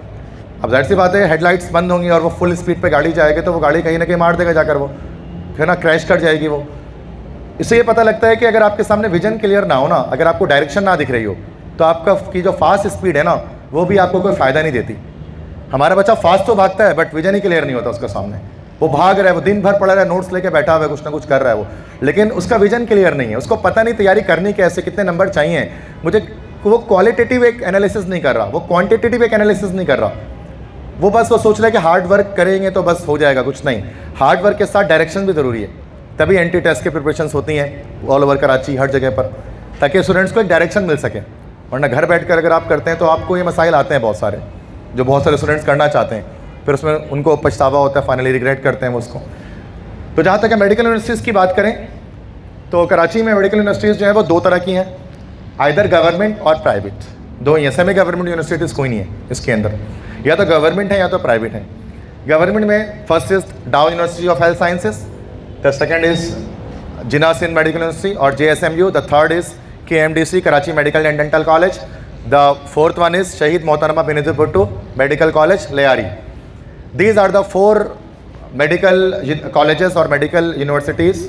अच्छा, आप में से जो बच्चे प्री इंजीनियरिंग के, वो इसलिए सुन लें कि अगर इन केस आपके कोई फ्रेंड हैं, कोई दोस्त हैं, कोई भी हो जो कि मेडिकल से ताल्लुक़ रखते हैं और वो नहीं आ सके सेशन के अंदर, तो आप उनको कुछ ना कुछ गाइड कर दें जो कुछ आपने सुना हो, तो वो भी हर स्टूडेंट के लिए इस तरह से बेनिफिशेंट है। तो तमाम स्टूडेंट्स उसको सुने, समझे उसको। प्राइवेट यूनिवर्सिटीज़ की बात करते हैं तो प्राइवेट काफ़ी सारी हैं, MBBS और BDS के लिए मेडिकल यूनिवर्सिटीज़ कराची में, जैसे कि आगा खान यूनिवर्सिटी है, ज़ियाउद्दीन मेडिकल यूनिवर्सिटी है, बकाई मेडिकल यूनिवर्सिटी है, इस तरह से बहरिया मेडिकल यूनिवर्सिटी है, किम्स है, रुतफ़ा मेडिकल कॉलेज है। अच्छा, नीचे जो 3 यूनिवर्सिटीज़ के नाम मैंने लिखे ना अलग से, that is Bahria Medical University, KIMS, रुतफ़ा या फ़ज़ाइया रुतफ़ा मेडिकल कॉलेज, ये सारे नम्स के अंडर में आते हैं। इनमें आपको MD-CAT के साथ साथ नम्स का टेस्ट भी क्लियर करना पड़ता है, तब जाकर आपका एडमिशन होता है। वो भी मैं आपको उसकी डिटेल बता दूंगा। अगर कोई स्टूडेंट नम्स के टेस्ट के बारे में कुछ जानना चाहता है तो उसके लिए भी मैं जो है वो एक स्लाइड में आपको चीज़ें बता दूंगा। ठीक है, ओके। सबसे पहले तो हम गवर्नमेंट यूनिवर्सिटीज़ की बात करेंगे जो कम फ़ी पर एक अच्छी पढ़ाई आपको यकीनन देते हैं, और ज़्यादातर स्टूडेंट्स या सारे ही कराची के इन्हीं यूनिवर्सिटीज़ में जाना चाहते हैं। तो दैट इज़ डाउ यूनिवर्सिटी या JSMU या KMDC ये SM मतलब जो शहीद मोहतरमा बेनज़ीर भुट्टो मेडिकल कॉलेज लियारी है, इनमें आगे देखें एक चीज़ ये है ना कि E-कैट के अंदर पता है क्या होता है, इंजीनियरिंग के अंदर हर यूनिवर्सिटी का अपना टेस्ट है। NED अपना टेस्ट अलग लेगी, नस्ट का अपना टेस्ट अलग है, फास्ट का अपना टेस्ट अलग है, सर सैयद में जाएंगे तो उसका अलग टेस्ट है, इकरा में जाएंगे तो उसका अलग टेस्ट है, हमदर्द में जाएंगे तो उसका अलग टेस्ट है, बहरिया में लेंगे तो उसका एक डिफरेंट टेस्ट है। मतलब आप 50 बार टेस्ट दे सकते हो कराची में। 10 बार फेल हो गया कोई मसला नहीं, 11वीं बार दे दिया किसी यूनिवर्सिटी में, वहाँ पास हो गया तब भी हो जाएगा। ये बेनिफिट किस में है? कराची में, मतलब इंजीनियरिंग के अंदर। बट मेडिकल में एक सबसे बड़ा मसला ये है कि there is only a single test all over Pakistan. सुना होगा आपने कि सिर्फ एक ही टेस्ट होता है पूरे पाकिस्तान में, दैट इज़ कॉल्ड MD-कैट। अगर आपने उसमें खुदा न खास्ता इन केस अगर आप पास नहीं हो सके तो फिर आपका पूरे पाकिस्तान में ना किसी गवर्नमेंट में ना किसी प्राइवेट में किसी यूनिवर्सिटी में MBBS और BDS के लिए एडमिशन नहीं होगा ऑल ओवर पाकिस्तान। भले उसके बाद आप कुछ भी कर लें, आपका एडमिशन नहीं होने वाला। ये चीज़ सबसे टफ बना देती है पहले चीज़ को, कि एक ही टेस्ट है, उसी में आपको सब कुछ करना होता है और सिंगल डे। जैसे 13 नवंबर को संडे को पिछले जो टेस्ट हुआ था पूरे कराची में, तो वो एक ही टेस्ट था, उसके बाद दोबारा नहीं होगा MD-कैट। तभी बच्चे बहुत मायूस थे कि सर इसमें नंबर नहीं आ सके मेरे। तो अब चूँकि जाहिर सी बात है दूसरे को चांस ही नहीं मिलेगा, उन्होंने नेक्स्ट ईयर अब फिर देना पड़ेगा, रिपीट करना पड़ेगा। बट इंजीनियरिंग में ऐसा है कि आप मल्टीपल टेस्ट दे सकते हैं टेस्ट, यहाँ तक कि राउंड होते हैं। NED के अंदर मैं आपको बताना भूल गया, राउंड 1 राउंड 2 ये सिस्टम है। जैसे नस्ट में बताया था ना, टेस्ट आप दे सकते हैं कराची में 2 बार, नेट 2 नेट 3, बिल्कुल वैसे ही आप NED के अंदर राउंड 1 राउंड 2 का सिस्टम होता है कि एक बार टेस्ट अगर आपके नंबर नहीं आ सके, आप पास नहीं कर सके, आप दोबारा टेस्ट दें, उसमें अगर नंबर आ गया तो एडमिशन हो जाएगा। बिल्कुल इस तरह से दाऊद यूनिवर्सिटी के अंदर, दाऊद जो है इंजीनियरिंग यूनिवर्सिटी, उसके अंदर भी राउंड 1 राउंड 2 होता है। तो ये चीज़ें आपको ना बेनिफिट्स मिलती हैं इंजीनियरिंग के अंदर। लेकिन फिर मेडिकल के पर्क्स ज़्यादा हैं, सिंपल सी बात है। एक इंजीनियर के बारे में आपने सुना होगा कि भाई फला इंजीनियर है और वो भाई अनएम्प्लॉयड है या फिर वो जॉबलेस है, माइट भी पॉसिबल। बट डॉक्टर्स के बारे में आप नहीं सुनते कभी, उनको कुछ नहीं मिलता जॉब तो वो अपनी क्लिनिक खोल लेंगे, सिंपल सी बात है। मतलब उनके पर्क्स अलग है ना भाई, अगर वो मेहनत कर रहे हैं, अगर उनके लिए कुछ चीज़ मुश्किल है ना, तो उसको सिला भी उसका वही मिल जाए, सिंपल सी बात है। नो पेन नो गेन जैसे हम बात करते हैं ना, उसमें पेन ज़्यादा है तो गेन भी ज़्यादा है मेडिकल के अंदर, ये चीज़ याद रखें। मतलब अफसोस ना करें मेडिकल वाले के सर हम कहाँ फंस गए जाके, हमने लिया ही क्यों था मेडिकल सर, हम तो इंजीनियरिंग ले लेते हैं, हमें भी ऐसे मज़े आते हैं, 50 बार टेस्ट देते हैं हम अलग अलग जगहों का। लेकिन अच्छा इसमें भी आप देख सकते हैं, आपका MBBS BDS में नहीं हुआ तो आप फार्म डी के अलग अलग टेस्ट दें। फार्म डी के हर यूनिवर्सिटी के अलग टेस्ट होते हैं, डॉक्टर ऑफ फार्मेसी के, DPT के अलग अलग टेस्ट होते हैं, BS के जो प्रोग्राम्स होते हैं सबके अलग टेस्ट होते हैं। सिर्फ MBBS और BDS दो ऐसे फील्ड्स हैं ना जिनका सेम टेस्ट होता है। ठीक है, अब आते हैं इसके कोर्स की तरफ। एलिजिबिलिटी क्राइटेरिया क्या है? 60% चाहिए, इसमें भी एलिजिबिलिटी है, इससे कम पे आपको एंटरटेन नहीं करेंगे, वो फॉर्म ही फिल नहीं होगा आपका, मतलब आप आगे प्रोसेस बढ़ा ही नहीं सकेंगे। 60 होनी चाहिए। मेरिट फार्मूला क्या है? 10% मैट्रिक, 40% इंटरमीडिएट और 50% एंट्री टेस्ट के मार्क्स काउंट होते हैं। इसमें भी आप देखो तो एंट्री टेस्ट के मार्क्स ज़्यादा काउंट हो रहे हैं इंटरमीडिएट से। अगर फर्स्ट टाइम में सेकेंड टाइम एडमिशन रिजल्ट आपकी परसेंटेज कम भी आती है ना और आपने टेस्ट में अच्छे मार्क्स सिक्योर कर लिए तो फिर आपका एडमिशन हो सकता है। एक्सपेक्टेड टेस्ट डेट क्या है? अगस्त और सितंबर के बीच में ही होगा, अगस्त या सितंबर दोनों में से किसी एक मंथ में। MD-कैट का टेस्ट पैटर्न क्या होता है भाई? अब जो PMC ख़त्म होने के बाद PMDC आई है तो उसमें डाउ यूनिवर्सिटी ने इस साल जो कंडक्ट किया है तो वो पूरे सिंध बोर्ड से उन्होंने जो है ना वो बनाया है। देखिए सिंध बोर्ड से ही बना है। मैं अपने सब्जेक्ट की बात करूँ, केमिस्ट्री की बात करूँ और लॉजिकल रीजनिंग की बात करूँ, इंग्लिश की बात करूँ, तो इंग्लिश और लॉजिकल रीजनिंग तो आप हटा दें चूँकि वो तो मतलब हमारे बुक्स में होती नहीं है। लेकिन केमिस्ट्री की बात की जाए तो उसमें जो भी क्वेश्चन है ना, all of the question are from the Sindh board. हाँ कह सकते हैं PMC सिलेबस से बाहर थे लेकिन सिंध बोर्ड के ही थे।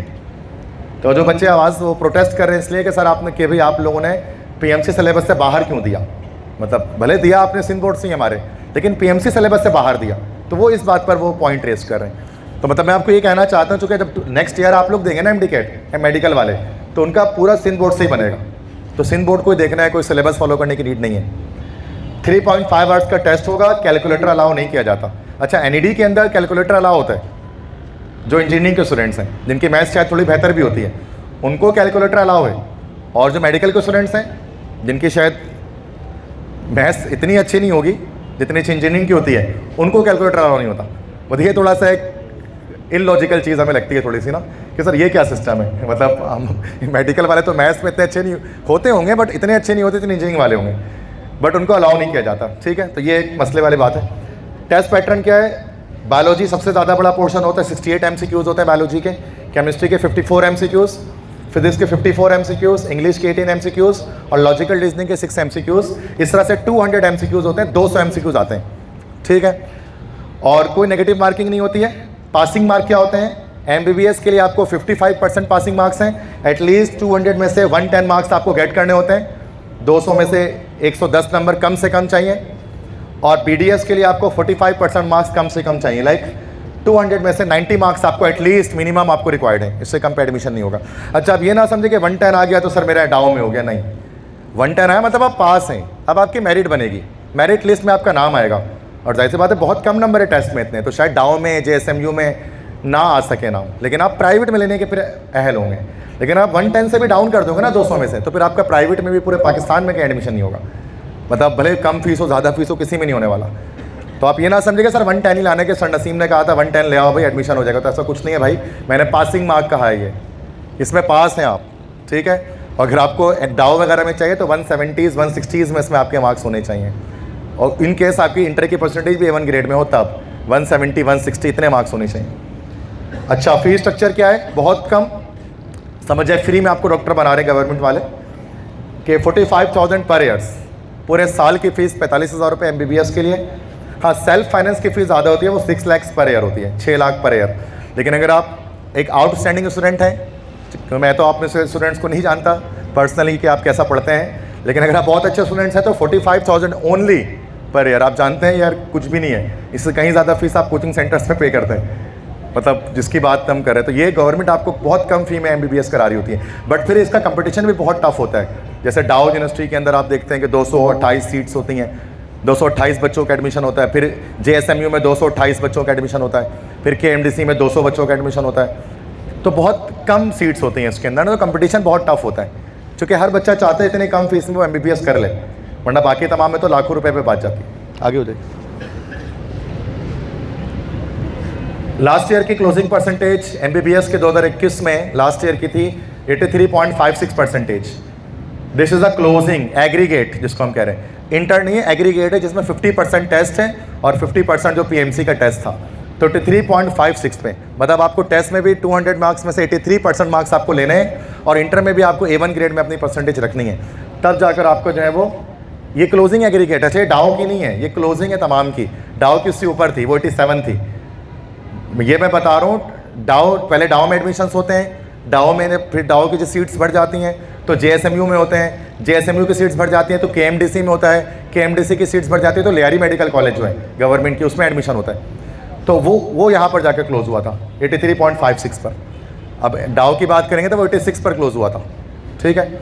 हमारे काफ़ी स्टूडेंट्स ने इसमें एडमिशन लिया था। कुछ स्टूडेंट्स यहाँ पर मैं बता देता हूँ, कुछ हमारे स्टूडेंट्स जो है वो JSMU में उनका एडमिशन हुआ लास्ट ईयर, KMDC में भी एडमिशन हुआ, इस तरह से BDS के अंदर भी एडमिशन्स हुए हैं। तो ये हमारे वो स्टूडेंट्स हैं जिनके एडमिशन्स मेडिकल फील्ड्स के अंदर लास्ट ईयर MBBS में BDS में एडमिशन्स हुए। तो नामुमकिन वाली बात नहीं है, लोगों को एडमिशन्स होते हैं इसके अंदर।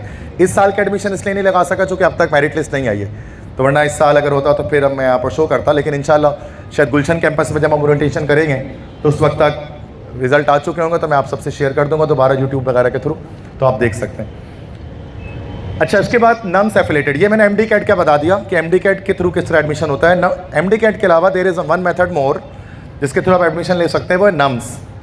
तो याद करें, थोड़ी देर पहले जब मेडिकल स्टार्ट किया था मैंने नम्स के बारे में बताया था कि नम्स एफिलिएटेड मेडिकल यूनिवर्सिटीज़ 3 हैं। KIMS मलेरी के अंदर मौजूद है, ये Karachi Institute of Medical Sciences, Bahria, तो ये बिल्डिंग में बहरिया की पिक्चर आपको दिख रही है, this is Bahria Medical university Karachi.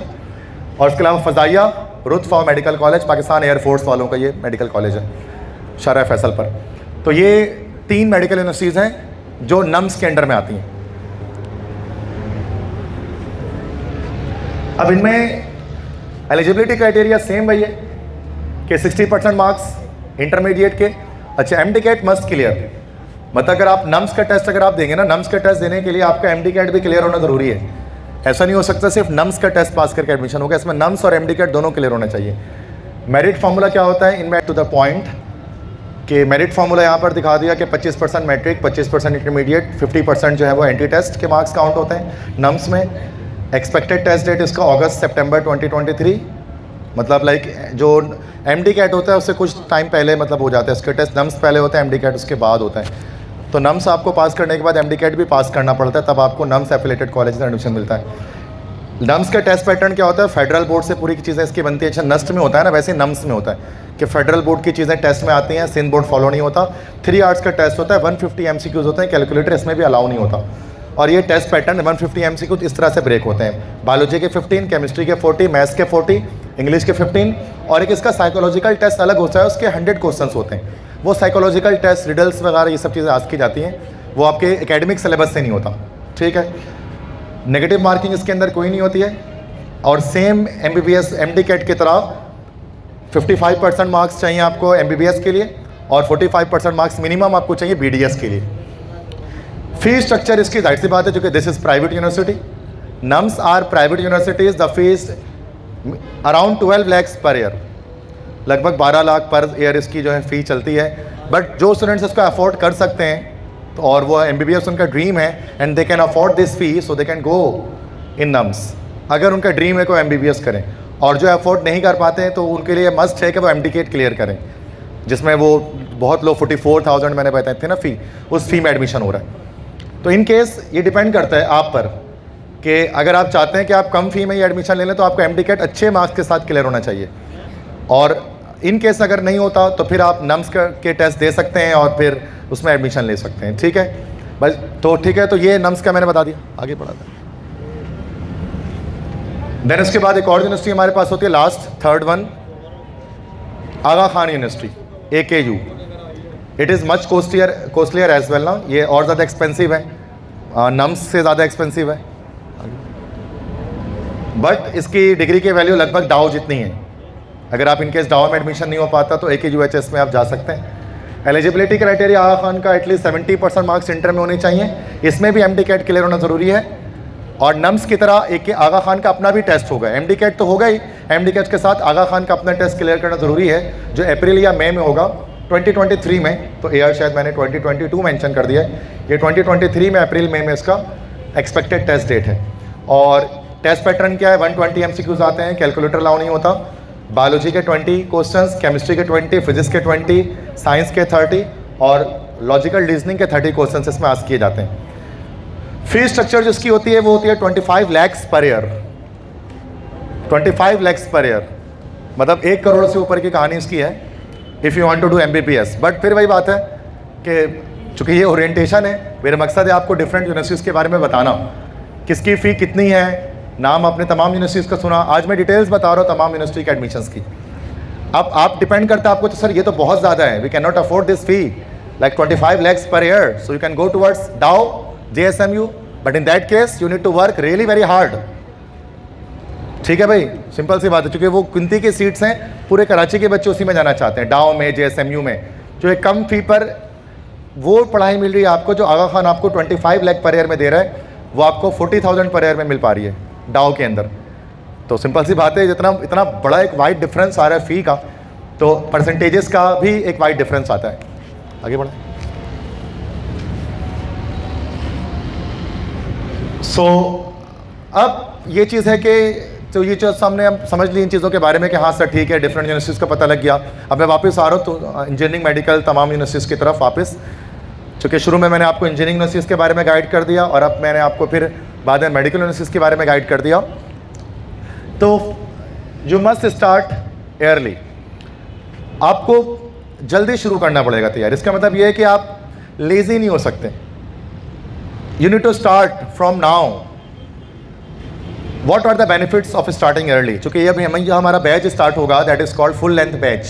इनको फुल लेंथ बैचेस कहते हैं। फुल लेंथ बैच क्या होता है, जिसमें ओवरऑल आपको पूरा एक सेशन मिलता है टेस्ट की तैयारी करने के लिए, और एक होते हैं क्रैश बैचेस होते हैं जो बाद में जाकर होते हैं। क्रैश बैचेस का सक्सेस रेशो उतना ज़्यादा नहीं होता जितना फुल लेंथ बैचेस का होता है, क्योंकि फुल लेंथ बैचेस में हर चीज़ डिटेल में पढ़ाई जाती है और नंबर ऑफ क्लासेस ज़्यादा होते हैं, और एक स्लो पेस पर एक चीज़ चल रही होती है, तो slow and study wins the race वाली कंडीशन आ जाती है कि आप स्लो स्टडी होकर तैयारी कर लेते हो।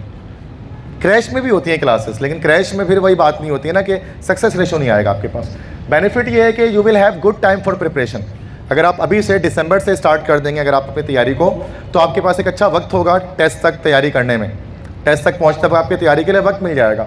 Helps to understand the difference of courses, आप कोर्सेज का डिफरेंस समझ सकेंगे। जैसे मिसाल के तौर पर जो नस्ट के लिए प्रिपेयर करना चाहते हैं उनका फेडरल से आएगा, इस तरह से जो नम्स के लिए प्रिपेयर करना चाहते हैं उनका भी फेडरल से आएगा। तो अब फेडरल और सिंध बोर्ड के कोर्स में डिफरेंस है, वो डिफरेंस एक दो दिन में या एक महीने में नहीं समझ सकते आप, इट विल टेक टाइम। तो वो वक्त आपको मिल जाएगा उसको समझने का। Haves to revise your second year with conceptual learning MCQs based. कह रहे हैं कि अब क्या चीज़ है कि अगर आप ये प्रिपरेशन कर लेते हैं एप्टीट्यूड की तो सेकेंड ईयर के कॉन्सेप्ट भी रिवाइज हो जाएंगे, क्योंकि एप्टीट्यूड टेस्ट में हमेशा सेकेंड ईयर पहले पढ़ाया जाता है। इन सभी जो क्लासेस स्टार्ट हो जाएंगे दिसंबर में, तो उसमें एंट्री टेस्ट में पहले आपको सेकेंड ईयर की चीज़ें पढ़ाई जाएंगी ताकि आपका सेकेंड ईयर दोबारा से रिपीट हो जाए। तो सर हमने तो सेकेंड ईयर पढ़ लिया, हमने तो अच्छा खासा 50% कोर्स भी कवर कर लिया, आप कहेंगे कि हमने अपने सेंटर्स में जहाँ से भी हम ताल्लुक़ रखते हैं। बट उससे क्या होगा कि आप बिल्कुल स्टार्ट से आप दोबारा पढ़ेंगे और अब आपकी कॉन्सेप्चुअल लर्निंग होगी, चूँकि MCQs बेस्ड लर्निंग होती है। तो आपको सेकेंड ईयर में भी बेनिफिट मिलेगा MCQs में अच्छे मार्क्स गेट करने का।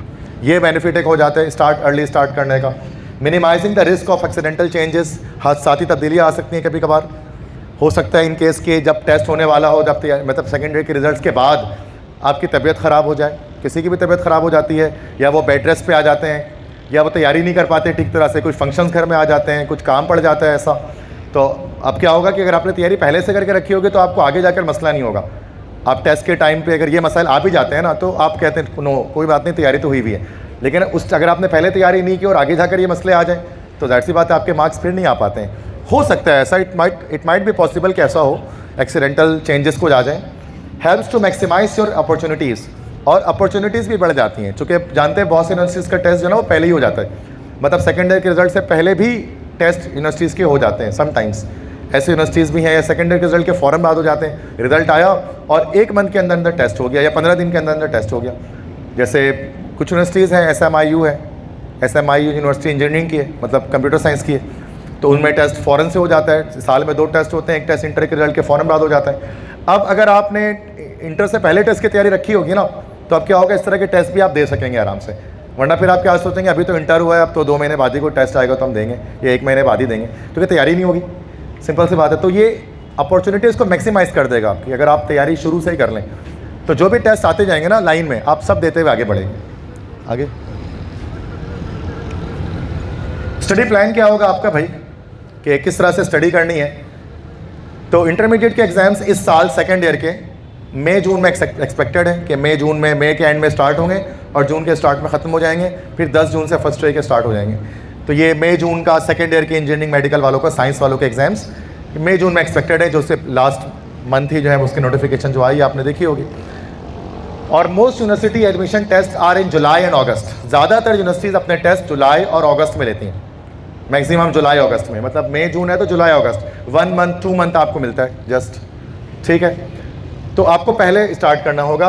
1 वे टू गेट एडमिशन, एक तरीका गेट एडमिशन का क्या है, जो मेरी सजेशन है कि इंटरमीडिएट के स्टूडेंट्स आप मंडे टू सैटरडे आप इंटरमीडिएट पढ़ें, वॉट एवर जो भी आप इंटरमीडिएट में स्टडीज़ कर रहे हैं आप मंडे टू सैटरडे करें। जो भी कोचिंग सेंटर आप पढ़ते हैं, ऑनलाइन पढ़ते हैं, किसी भी तरह से आप वो पढ़ें। और जो टेस्ट प्रिपरेशन है ना, उसके लिए आप एक दिन संडे के दिन आप रखें, और जो कि ज़्यादातर सेंटर्स वगैरह कोचिंग सेंटर संडे को ऑफ होते हैं, तो उस संडे को आप यूटिलाइज़ कर सकते हैं अपने एंट्री टेस्ट प्रिपरेशन में। इसमें लॉन्ग क्लासेस होती हैं 3 आवर्स की, 4 आवर्स की, और आपकी प्रिपरेशन हो जाती है। तो ये सक्सेस डायरेक्शन है, जिसमें हम कहते हैं कि 6 डेज़ आप पढ़ें इंटरमीडिएट अपनी, जो भी आप पढ़ते हैं इंटरमीडिएट में, कंप्यूटर साइंस में, प्री मेडिकल में, प्री इंजीनियरिंग में, जो टेस्ट मिलते हैं कोचिंग सेंटर के, जो भी आप वो करें। और साथ में सिर्फ संडे का एक दिन है, या आप एंट्री टेस्ट के लिए दें। तो अभी स्टार्टिंग में संडे की क्लासेस ही चल रही होती हैं, यही तरीका होता है कराची के अंदर। फिर जब आपके सेकेंड ईयर के मतलब रिजल्ट्स, मतलब सेकेंड ईयर के पेपर्स हो जाते हैं, एग्जाम्स जब आपके हो जाते हैं, तो उसके बाद फिर ये क्लासेस जो है वो 6 डेज़ अ वीक या फिर 7 डेज़ अ वीक भी चलने शुरू हो जाती हैं, मतलब मंडे टिल संडे 7 डेज़। चूँकि उस वक्त पेपर में फिर जाहिर से बात है टेस्ट में 2 महीने रहते हैं, 1.5 महीने रहते हैं, तो फिर वो 7 डेज़ क्लास हो जाती हैं। बट शुरू में अभी दिसंबर से लेकर जनवरी, फरवरी, मार्च, अप्रैल में ये संडे क्लासेस होती है, लॉन्ग क्लासेस होती है, ताकि आपकी एकेडमिक क्लासेस जो है ना इंटरमीडिएट, वो इसकी वजह से डिस्टर्ब ना हो जाए, टाइमिंग्स आपकी डिस्टर्ब ना हो जाए कि सर हमारी इस टाइमिंग में जो है वो क्लासेस कोचिंग की चल रही होती हैं, हम कैसे करेंगे। तो ये संडे के नॉर्मली ऑफ रहता है स्टूडेंट्स का, तो वो एक टाइमिंग में उसकी क्लास हो जाती है।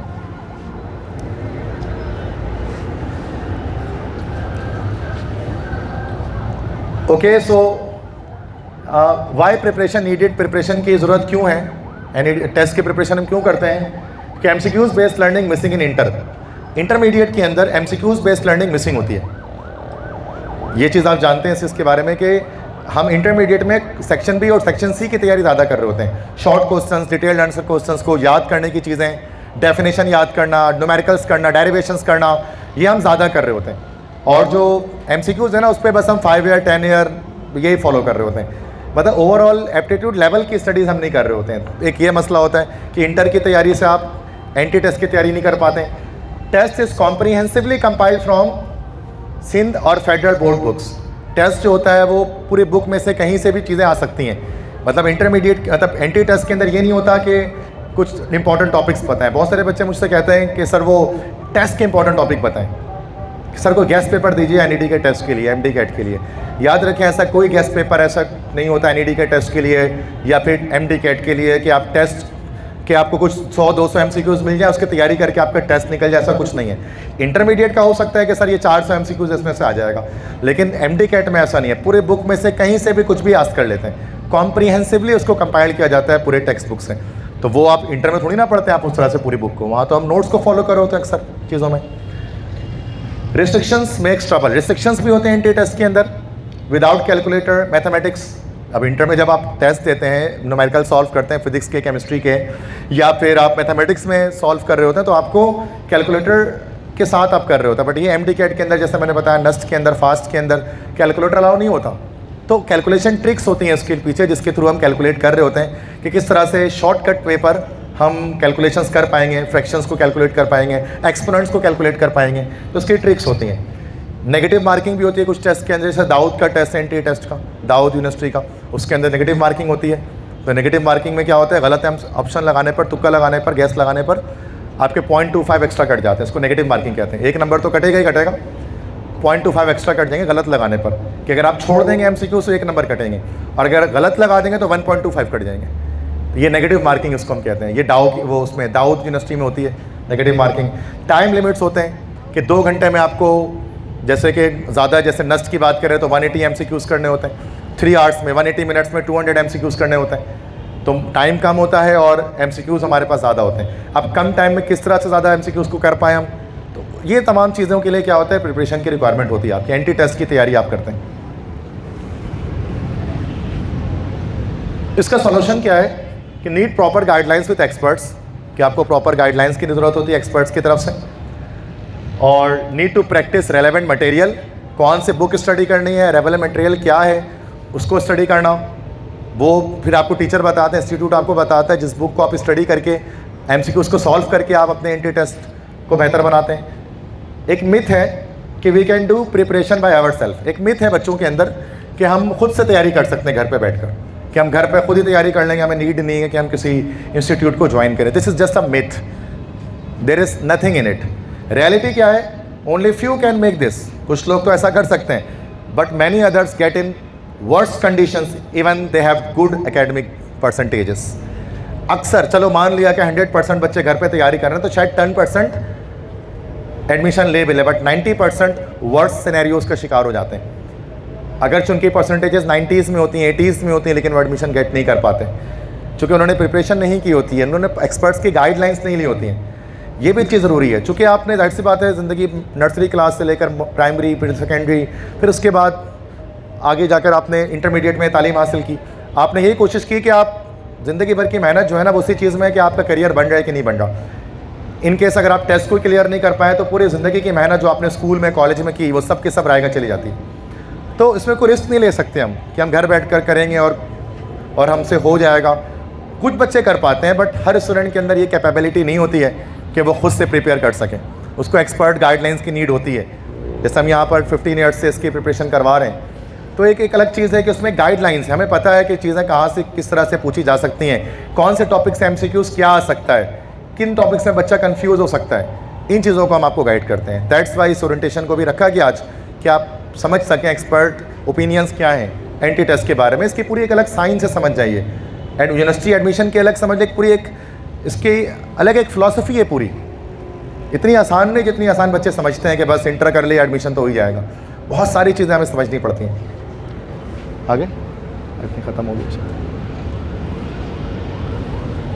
ओके ठीक है, अब यहाँ तक आई थिंक सो कि I am feeling so much tired because of so much long session. तो बट वैसे मैं लेता रहता हूँ, आपने यूट्यूब वगैरह पे अक्सर देखा है, तो 2-2 3-3 घंटे की क्लासेस में मैं लेता रहता हूँ कंटिन्यूस नॉन स्टॉप। तो बट अभी जाहिर सी बात है कि काफ़ी ज़्यादा एनर्जी रिक्वायर्ड थी, तो आई एम गॉट टायर्ड। और बाकी ये भी चाहता हूँ कि बाकी जो एक और टीचर हमारे साथ मौजूद हैं जो फिज़िक्स एक्चुअली टीच करते हैं दुआ एलिमेंट्री सिस्टम में, और मैं केमिस्ट्री टीच करता हूँ, सर सैयद मोहसिन जमाल, तो मैं उनको इन्वाइट करूँगा कि वो आएँ यहाँ से, और बाकी जो ओरिएंटेशन के लिए आगे जो चीज़ें हैं वो चीज़ डिस्कस करें। उसके बाद FAQ जब सेक्शन आएगा फ्रिक्वेंटली आस्क्ड क्वेश्चंस का, तो आपके क्वेश्चंस वगैरह फिर हम यहाँ से लेंगे, फिर उसके आंसर देंगे, उसके लिए अलग टाइम हमने पूरा रखा हुआ है, ठीक है। तो उसमें आपके जो क्वेरीज होंगे ना, जो आपके जहन में अब तक सवालात पैदा हुए हैं, अश्कलात आए हैं, उनके सवाल देंगे, ठीक है। तो अब मैं सर मोहसिन से कहता हूँ कि यहाँ पर आएँ और आगे कंटिन्यू करें इस सेशन को।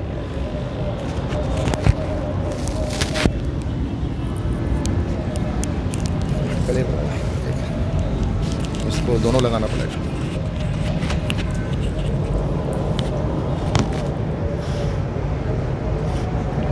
ये दूसरा लगा दो दोनों, इसको जेब में रखना है,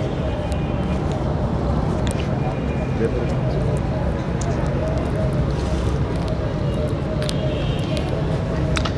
अस्सलाम वालेकुम एवरीवन। तो ओरिएंटेशन का जो मतलब है वो एक फैमिलियराइजेशन है, जिसके बारे में सर नसीम ने जो आपसे काफ़ी डिटेल में बात की है। आपके यहाँ आने का मकसद है, वो मकसद ये है कि ECAT MCAT के अंदर, और प्रॉब्लम है क्या, ECAT MCAT के अंदर जो है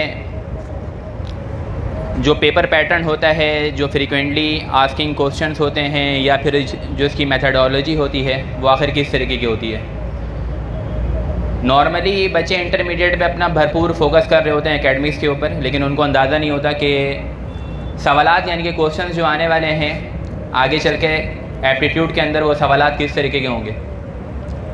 एक बहुत अच्छा बच्चा जो इंटरमीडिएट के अंदर 90% गेन कर ले, लेकिन ये इस बात की गारंटी नहीं होगी कि वो आगे अच्छे इंस्टीट्यूट में जो पाकिस्तान के अंदर रिकॉग्नाइज्ड हैं, चूँकि पाकिस्तान की कोई सी भी ऐसी यूनिवर्सिटी नहीं है जो वर्ल्ड वाइड रिकॉग्नाइज है, इसीलिए मैं इसको वर्ल्ड वाइड रिकॉग्नाइज नहीं कह रहा हूँ, जो पाकिस्तान के अंदर रिकॉग्नाइज है उनमें एडमिशन ले सके।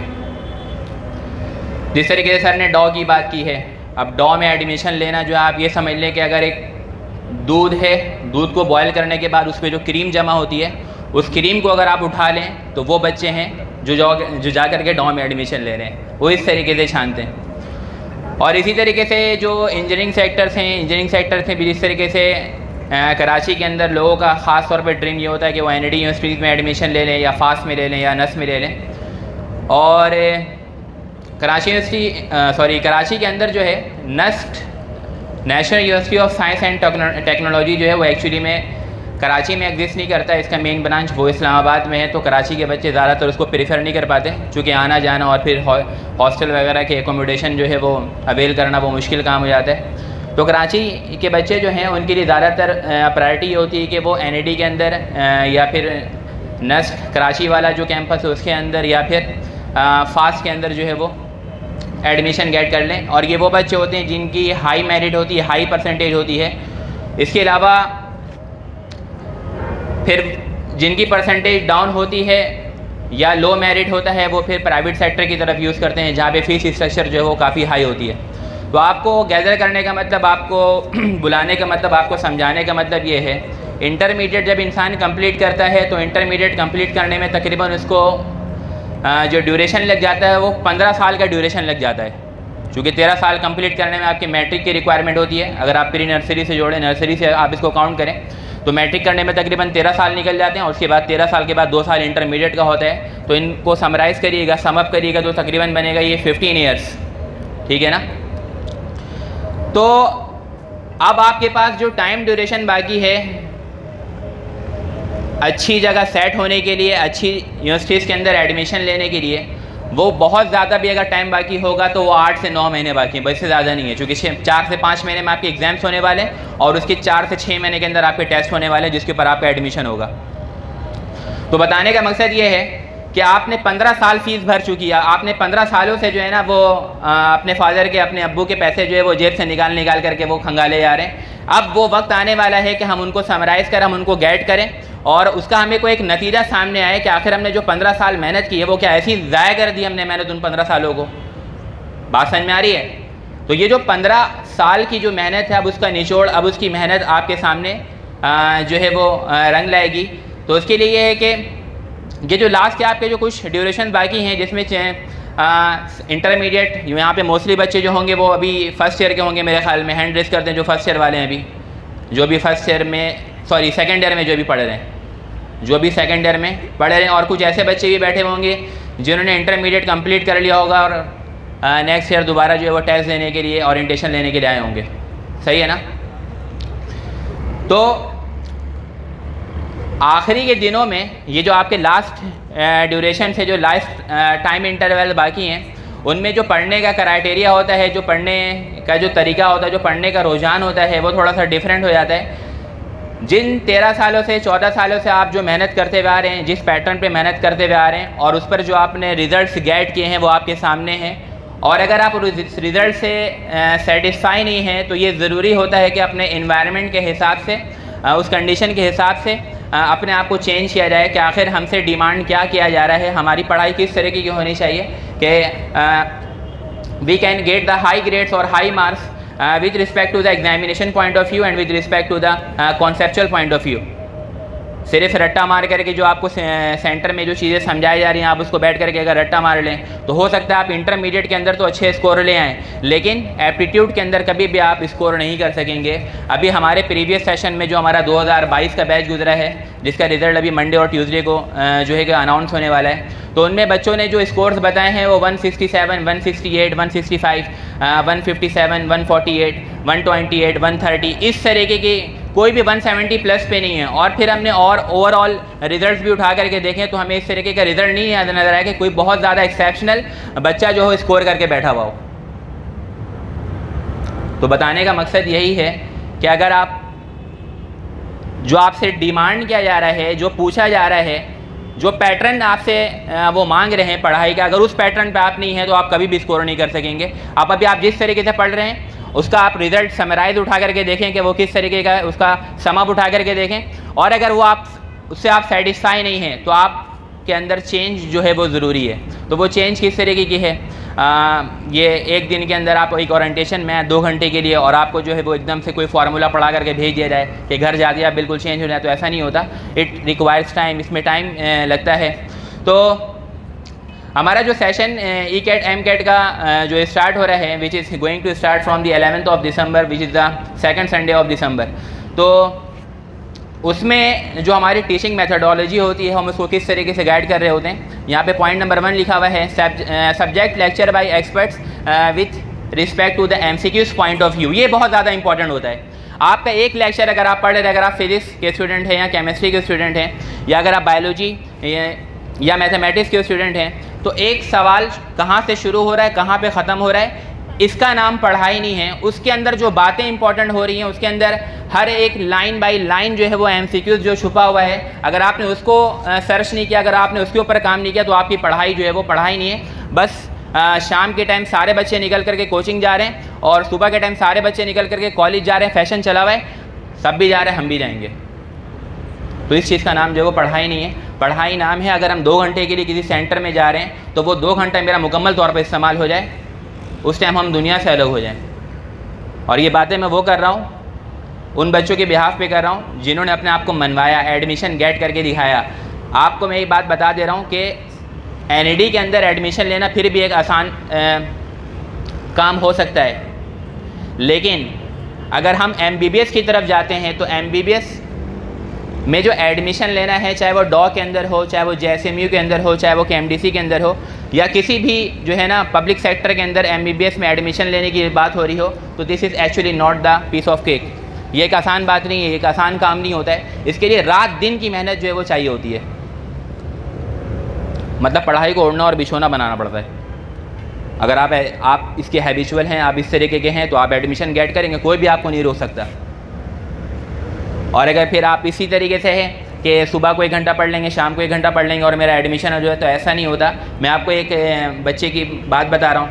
लास्ट टाइम जब हम ओरिएंटेशन कर रहे थे, हमने बच्चे को इनवाइट किया था, ठीक है ना, अभी इसका नाम भी आया हुआ था यहाँ पे, Ifa Habib. She got admission in MBBS in JSMU में ना। तो उससे पूछा गया कि मैंने ऐसे ही खड़े होकर सवाल पूछ लिया कि आप किस तरीके से पढ़ती थी, थोड़ा बच्चे बैठे में उनको बताएं।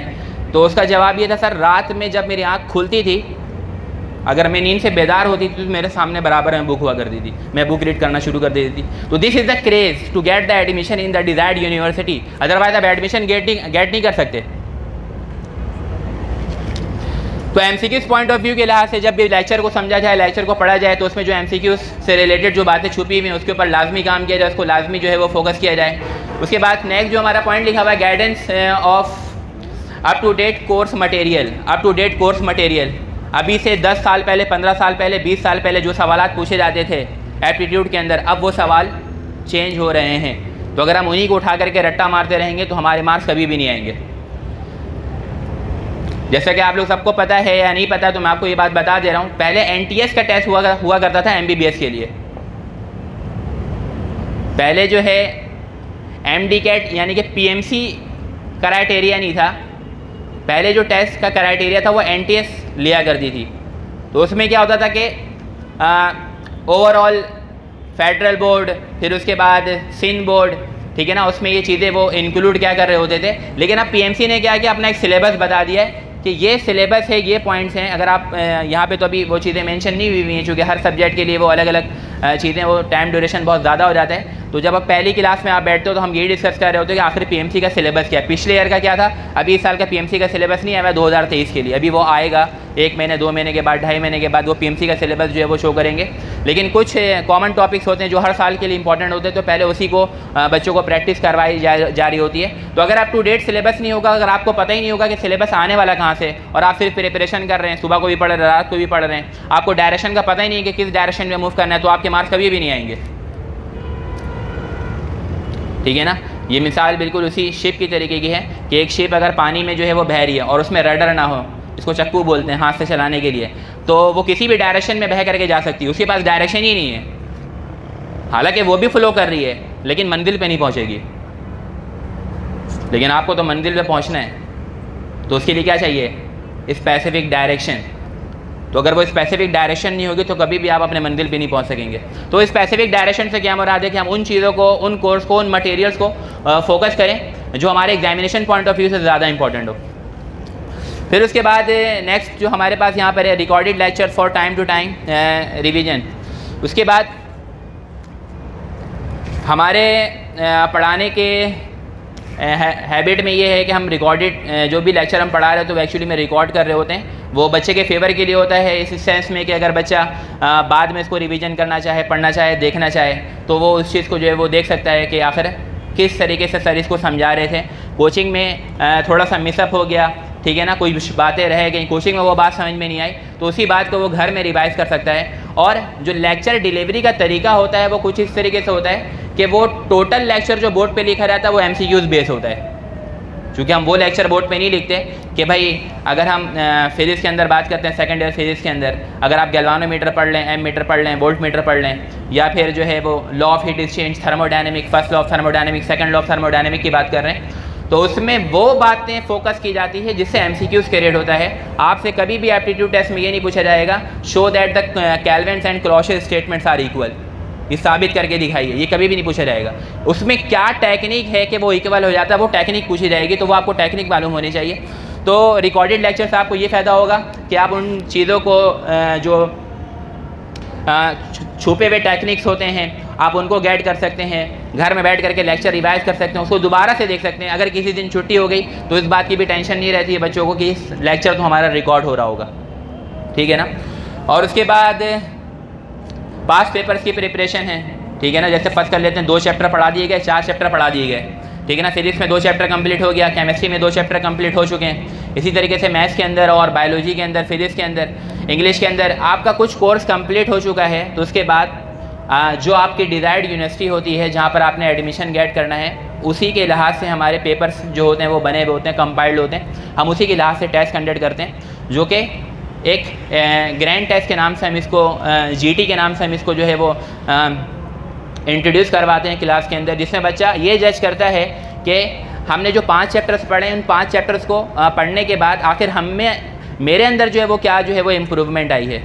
अगर हमने 100 MCQs दिए, उस 100 MCQs के अंदर से के अंदर से अगर आपके पास 60 MCQ 70 MCQ 80 MCQ जो है वो ठीक हो रहे हैं, तो इसका मतलब आप ट्रैक पर हैं। और ऐसा भी नहीं कि पढ़ने के बावजूद भी 100 MCQ में जिससे जो है आपके पास जो है वो 40 MCQ 30 MCQ या फिर 50 MCQ सही हो रहे, तो इसका मतलब आप एवरेज स्टूडेंट है, आपकी पढ़ाई से नहीं जा रही है, डायरेक्शन से ही नहीं है, मेहनत सही तरीके से नहीं की जा रही है। तो ये with respect to the passage of time, time के गुजरने के साथ साथ हम ये टेस्ट कंडक्ट कर रहे होते हैं ताकि बच्चा रिकॉग्नाइज कर सके कि मेरी प्रिपरेशन कैसी चल रही है, कैसी हो रही है। अच्छा, जो मैं रिकॉर्डेड लेक्चर्स की बात कर रहा था, एक स्लाइड मैंने सर को कहा था कि उसमें स्लाइड जो है वो इंसर्ट कर दीजिएगा ताकि बच्चों को हम ये गाइड कर दें कि किस तरीके की स्लाइड जो है वो हम किस तरीके का लेक्चर जो है वो एक्चुअली में डिलीवर कर रहे होते हैं। तो एक एग्जांपल के तौर पे मैंने ये अपना ही लेक्चर जो है उसके अंदर डाला हुआ है कि ये प्ले होगा।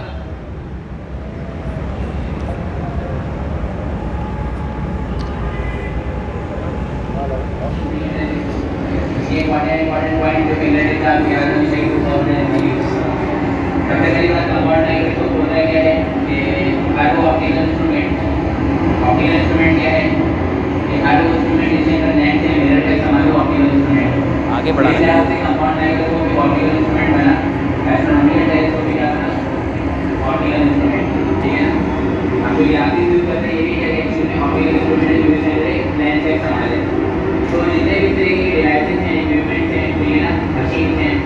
वीडियो आगे बढ़ेगी।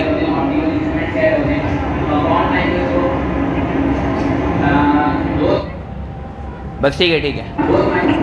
ये एक एग्जाम्पल के तौर पे मैंने आपको ये व्यू दिखाया है जिसमें हम आपसे ये बात कर रहे थे कि रिकॉर्डेड लेक्चर्स होते हैं। तो इस तरीके के रिकॉर्डेड लेक्चर्स होते हैं हर सब्जेक्ट के, और पढ़ाने के बाद 1 से 2 दिन में वीडियो जो है वो लिंक के ज़रिए बच्चों को सेंड भी कर दी जाती है। अगर उन्हें स्टडी करना है, घर में बैठ कर कुछ छूट गया है तो वो रिवाइज भी कर सकते हैं। मतलब टोटल एफर्ट की जाती है बच्चों के ऊपर।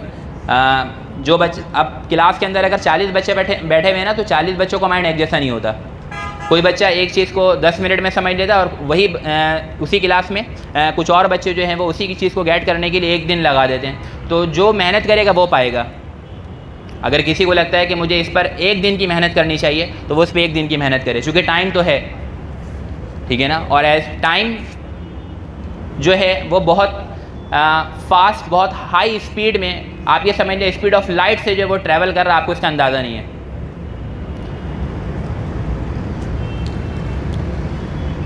फैकल्टी के बारे में हम बात कर लेते हैं। Sir Naseem Zulfiqar chemistry, English, logical reasoning जो है वो देख रहे होते हैं, ठीक है ना। चूँकि एप्टीट्यूड के अंदर जो वो लॉजिकल रीजनिंग को भी जो है वो ऐड कर दिया गया है। और मेरा नाम सैयद मोहसिन जमाल है, मैं फिजिक्स को ऑन कर रहा होता हूँ, देख रहा होता हूँ ओवरऑल, ठीक है। और उसके बाद ये जो सर नसीम जुल्फ़िकार और जो मेरा नाम है, हम लोग ओन में से हैं। मतलब दुआ इल्म को जब फाउंडर में अगर नाम दिया जाए तो ये हमारा नाम आता है। सन 2009 में जब हम इसकी इस्टेब्लिशमेंट की थी तो हम दोनों उस वक्त से जो है वो इस सिस्टम को जो है वो लेकर के चल रहे हैं। और मज़े की बात यह है, या आप इसको मतलब इंटरेस्टिंग बात यह है, अपने सब्जेक्ट को हम किसी और के हैंड ओवर नहीं करते, हम खुद पढ़ाते हैं बच्चों को क्लास के अंदर। मतलब हम जिस मेहनत से और जिस डेडिकेशन से पढ़ाएंगे वो एक हायर किया हुआ टीचर जो है वो उस डेडिकेशन से नहीं पढ़ाता है। उसके बाद मैथमेटिक्स के लिए जो है वो सर मुर्तज़ा हैदर हैं, सर अमीनुल हक हैं, और भी फैकल्टी मेंबर्स हैं जिनके नाम यहाँ पे मेंशन नहीं किए हुए। सर शारिक हैं, मिस हानी होती हैं, मिस शहर होती हैं, ये this are all the MBBS holder. और उसके बाद कंप्यूटर के लिए जो हमारे पास जो है वो सर वक्कास होते हैं, जो कंप्यूटर स्टडीज़ जो है वो करवा रहे होते हैं। अच्छा, अगर आपसे ये पूछा जाए कि आप 2 चैप्टर 4 चैप्टर की प्रिपरेशन किस तरीके से करते हैं। फर्स्ट कर लेते हैं, आपने ओवरऑल अभी फिजिक्स के अंदर, केमिस्ट्री के अंदर कुछ चैप्टर्स आपने स्टडी कर लिया होगा, ऐसे ही है ना। 4 चैप्टर, 5 चैप्टर, 3 चैप्टर, इस तरीके से स्टडी कर ली होगी। लेकिन क्या एक बच्चा भी इस तरीके से हैंड रेस करके बोल सकता है कि अब मैंने जो 3 चैप्टर पढ़ा है सर, आप उसमें कहीं से पूछ ली मैं जवाब दे दूँगा। आप उसमें पढ़ाई इसी चीज़ का नाम है। मैं आपको ये बता रहा हूँ, जो बच्चे एडमिशन गेट करते हैं वो इसी तरीके से पढ़ते हैं, वो जिन की तरह होते हैं एकदम, सही है ना। पढ़ाई का जिन कहा जाता है उनको। तो जब भी वो एडमिशन गेट करते हैं, अदरवाइज एडमिशन नहीं होगा। तो ये पढ़ाई का जिन अगर आपको कोई कह रहा है ना, तो या समझ आपकी तारीफ हो रही, बुराई नहीं हो रही है। जिन नहीं कह रहा आपको, वो चुड़ैल नहीं कह रहा है, वो आपको कह रहा है कि आप पढ़ाई का जिन है। तो इसका मतलब ये बहुत ज़्यादा पढ़ाकू है, बहुत ज़्यादा एक्टिव है पढ़ाई में, ठीक है ना। फ़ीस स्ट्रक्चर की बात करने से पहले मैं आपको गाइडलाइन प्रोवाइड करना चाहूँगा कि वो गाइडलाइन ये है कि संडे जो हमारी क्लासेस का जो सर ने बताया है कि संडे क्लास हुआ करेगी। मैंने बताया 11 दिसंबर से हम जो अपना बैच जो वो शुरू कर रहे हैं। सबसे पहले जो है वो नॉर्थ में बैच शुरू कर रहे हैं, उसके बाद गुलशन में हमारा बैच शुरू हो रहा है और औरंगी में ऑलरेडी जो हमारे 2 बैचेस जो है वो स्टार्ट हो चुके हैं। तो मैं आपसे ये डिस्कस कर रहा हूँ कि पढ़ने का क्राइटेरिया या पढ़ाने का क्राइटेरिया किस तरीके का हो गया, मतलब किस तरीके से हम पढ़ा रहे होते हैं। मतलब फर्स्ट कर लेते हैं कि पहले दिन एक क्लास होती है और उसमें कुछ चीज़ें आप पढ़ते हैं, समझते हैं, सीखते हैं। तो एक दिन में कोई भी एक चैप्टर कंप्लीट नहीं हो जाता। हालांकि एप्टीट्यूड में हम करवाते हैं, जब हम क्रैश कोर्स करवाते हैं तो 22 क्लासों में पूरी फर्स्ट ईयर सेकेंड ईयर की फिजिक्स ख़त्म करवा देता हूँ। तो बताने का मकसद ये है कि अगर हम एक चैप्टर को पढ़ रहे हैं, ठीक है ना, अब एक चैप्टर हमारा कंप्लीट हो गया, अब उसके MCQs बुकलेट होती है, जो हमारे up to date MCQs booklet है वो बच्चों को प्रोवाइड कर दी जाती है। क्लास में लेक्चर डिलीवर हो रहा होता है, बच्चे MCQs सॉल्व कर रहे होते हैं, लेक्चर डिलीवर हो रहा होता है, MCQs सॉल्व कर रहे होते हैं। अगर उस लेक्चर से आपको ये समझ में आता है कि इससे तो MCQs मेरा सॉल्व ही नहीं हो रहा, तो इसका मतलब वो उस लेक्चर को आपने सही से गेट नहीं किया, समझा नहीं है। क्योंकि जो लेक्चर आपको डिलीवर किया जाएगा, जो लेक्चर आपको समझाया जाएगा, उसी से रिलेटेड बातें, छोटी छोटी बातें क्लास के दौरान यही बताया जाएगा कि आप अपनी जो टेक्स्ट बुक है उसमें से आप इस वाले पेज को भी मार्क कर लें, यहाँ से इन चीज़ों को मार्क कर लें।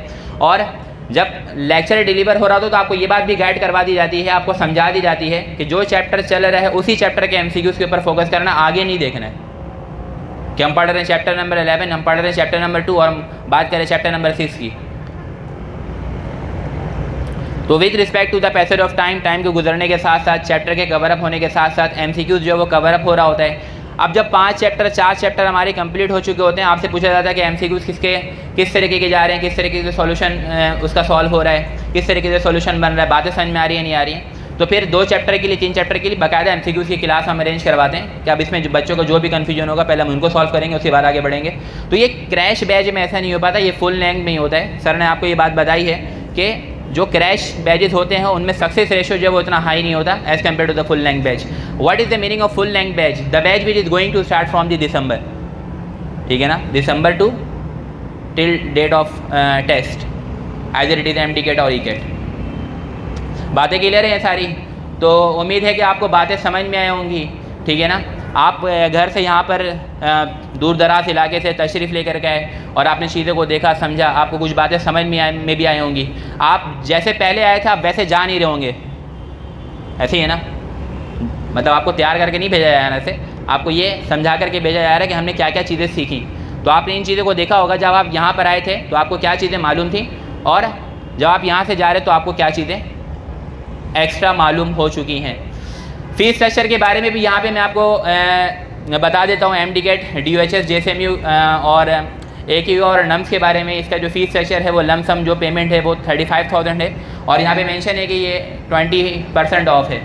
और अगर हम ECAT की बात कर लें तो इसकी प्रिपरेशन की जो फ़ीस स्ट्रक्चर है वो दैट इज़ कॉल्ड 30,000 और ये विथ मटेरियल ये सारी चीज़ें हैं और ये till the end of your desired university, test of your desired university, जब तक ये चलता रहेगा, जब तक आपका टेस्ट नहीं हो जाता। ये 1 शॉट पेमेंट होती है, इसके अलावा कोई और एक्स्ट्रा चार्जेस, हिडन चार्जेस, कभी बीच में कुछ मंगाना, ऐसा कुछ भी नहीं है। बस ये आपका जो है वो कोर्स फ़ी है, ये आपने पे करना और आपकी क्लासेस जो है वो 11 दिसंबर से मैंने बताया वो शुरू हो रही हैं। तो ये फ़ीस स्ट्रक्चर था जो आपके सामने मेंशन कर दिया गया है और इसके अलावा कुछ भी इन्फॉर्मेशन चाहिए तो नीचे काउंटर में सर फरहान बैठे हुए होंगे, तो आप उनसे चीज़ें गेट कर सकते हैं। हमारा नंबर आपके पास है, आप उससे उसमें जब बैचेज हमारे स्टार्ट होते हैं तो व्हाट्सएप ग्रुप गर्ल्स और बॉयज़ का अलग अलग बना दिया जाता है ताकि कोई भी लिंक या मटेरियल प्रोवाइड करना है तो हम उसमें चीज़ों को प्रोवाइड कर रहे होते हैं। और कोई भी मतलब कोई इंसिडेंट हो गया, कोई हादसा हो गया, कोई स्ट्राइक हो गई, कुछ किसी तरीके की चीज़ हो गई तो उसमें बच्चों को पहले से इन्फॉर्म कर दिया जाता है कि आज ये जो क्लास जो है वो आज नहीं होगी, ये वाली क्लास नेक्स्ट जो है वो संडे वो कंडक्ट की जाएगी। आपकी एकेडमिक क्लास को भी इससे बहुत ज़्यादा फ़ायदा होता है। अगर आप सेकेंड ईयर के स्टूडेंट है, सेकेंड ईयर पढ़ लेना, साथ में सेकेंड ईयर का कोर्स आप उस पैटर्न में पढ़ लें जो MCQs बेस होगा, तो इससे आपको तो सबसे पहली बात इसमें हेल्प मिल जाती है कि आपके सेकेंड ईयर में जो परसेंटेज है जो आने वाली है उसके बूस्टिंग के चांसेस जो है वो इंक्रीज़ हो जाते हैं। और दूसरी बात ये आपके एप्टीट्यूड की साइड से जो है ना अलग से तैयारी चल रही होती है। तो जब तक आपका सेकेंड ईयर कंप्लीट होता है 50% फर्स्ट ईयर और 50% सेकेंड ईयर का कोर्स हम कंप्लीट करवा देते हैं और सेकेंड ईयर के एग्ज़ाम के बाद सेकेंड ईयर के जब एग्ज़ाम हो जाते हैं तो एग्जामिनेशन के बाद जो है वो रिमेनिंग जो कोर्स आपका बाकी रहता है उसकी प्रिपरेशन हम करवा रहे होते हैं। तो मेहनत भाई बहुत ज़्यादा ज़रूरी है, ठीक है ना। मेहनत के बगैर कोई चीज़ मिलती नहीं है। आप किसी भी सक्सेसफुल इंसान को उठा करके देख लें कि वो ऐसा नहीं कि रात में सोया और सुबह उठाओ तो वो बहुत ज़्यादा सक्सेसफुल हो चुका, ठीक है ना। और सक्सेसफुल का मतलब यहाँ पर एक्चुअली में ये है कि अगर हम अपने सराउंडिंग में, अपने इर्द गिर्द के लोगों में हम कितने कामयाब हैं सराउंडिंग में, तो सोसाइटी इस बात से जज करती है कि आप कितने ज़्यादा जो हैं वो सक्सेसफुल है। तो कुछ लोगों का जज करने का क्राइटेरिया ये होता है कि वो आपकी एकेडमीज़ को, आपकी एजुकेशन को चेक करती है, और कुछ लोगों का चेक करने का क्राइटेरिया ये होता है कि आप कैसे घर में रहते हैं, आपके पास कौन सी गाड़ी, और आप कैसे रहन सहन आपका कैसा है। तो मेहनत जो है वो कांस्टेंट चीज़ है। अगर आप मेहनत करेंगे तो आपको इसका जो फल है इंशाल्लाह ताला लाजमी मिलेगा।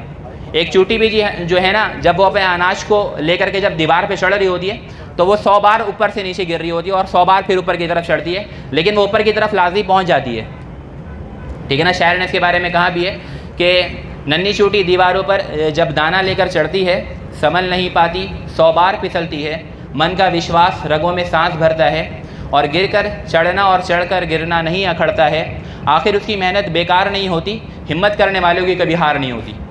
तो जब आप हिम्मत करते रहेंगे तो आप ह्यूज गेट करेंगे।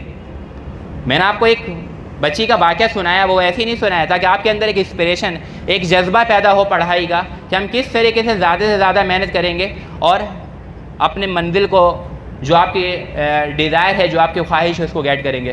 तो आज का सेशन यहीं पर हम इंशाल्लाह ताला एंड कर रहे हैं, इस उम्मीद के साथ कि आपको बातें सुनने में और समझने में चीज़ें समझ में आई होंगी। और इसके अलावा जो आप नया सेशन जो हमारा है वो 10-15 मिनट का होगा, which is question answer session, जिसमें आप अगर किसी किस्म का सवाल आपके जहन में जो है वो अपेयर हो रहा है तो आप उसको पूछ सकते हैं यहाँ पर। जी करते हैं क्वेश्चन जिसको है तो फिर ई कैट एम कैट के हवाले से सर इसका टेस्ट कब होता है सर, ये कैलकुलेटर कहाँ पर हम अलाउ होता है, कहाँ पर नहीं होता है सर, एडमिशन किस तरीके से ले सकते हैं, इस तरीके की बातें जो भी है। माइक में प्रोवाइड करता हूँ, उससे किसी को पूछना है वॉइस टाइप।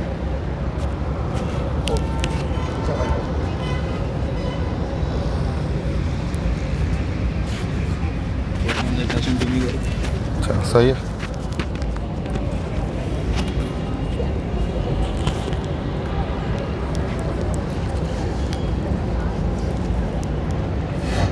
यस, वालेकुम सलाम।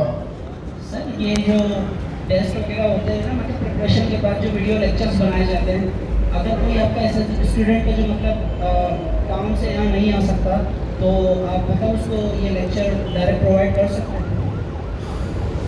अच्छा, आप ऑनलाइन लेक्चर्स की बात कर रहे हैं कि आप किसी ऑनलाइन कोर्स में शामिल होना चाहते हैं?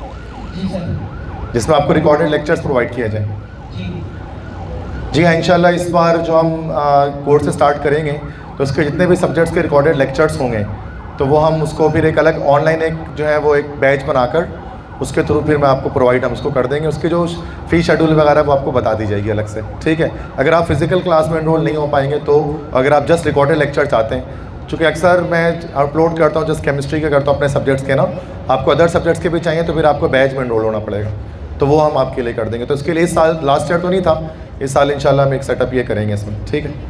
और सर जो टेस्ट वगैरह होते हैं ना, जैसे अगर आप कोई चैप्टर पढ़ा रहे हैं, जैसे चैप्टर नंबर 1 है, तो मतलब उसकी थ्योरी भी साथ साथ में आप चलाते रहते हैं, ऐसे मतलब सिंपल एमसीक्यूज वगैरह ही बताते रहते हैं?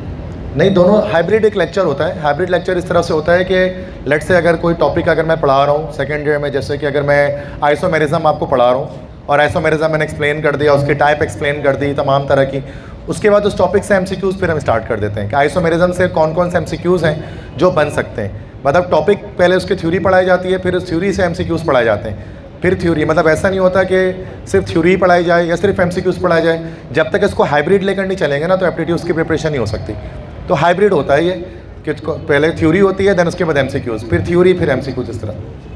और सर प्रिपरेशन के साथ साथ टेस्ट भी वगैरह होते रहते हैं ना? जी हाँ, अभी सर ने इसको एक्सप्लेन किया कि हम जब देखते हैं कि रिक्वायरमेंट है कि एक चैप्टर कंप्लीट हो गया या कुछ हद तक एक टॉपिक्स कंप्लीट हो चुके हैं, हमारे अब टेस्ट की नीड है, तो हम ग्रैंड टेस्ट जिसको हम जीटी कहते हैं वो यूनिवर्सिटी के पैटर्न के लिहाज से हम उसको ले लेते हैं कि जैसे कि एमडी कैट के स्टूडेंट्स हैं तो एमडी कैट का पैटर्न हम उसके लिहाज से टेस्ट लेते हैं, एनईडी के स्टूडेंट हैं तो एनईडी के पैटर्न के लिहाज से हम उनके टेस्ट ले रहे होते हैं।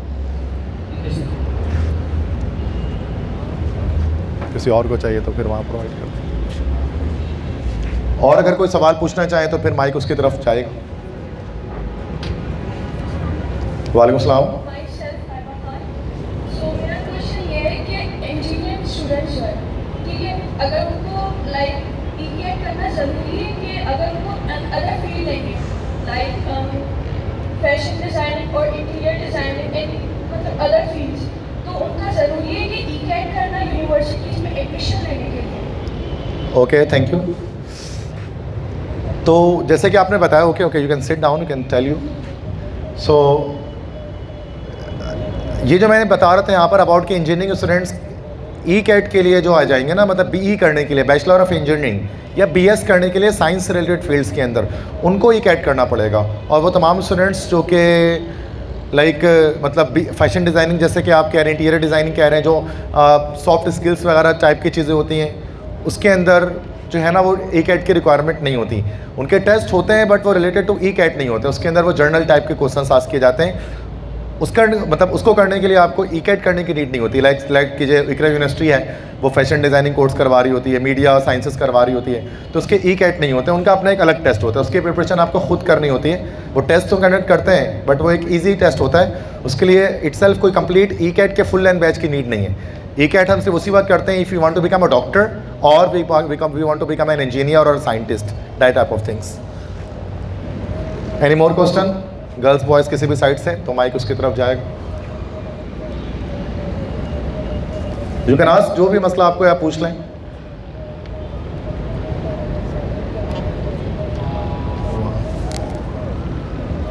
उधर पे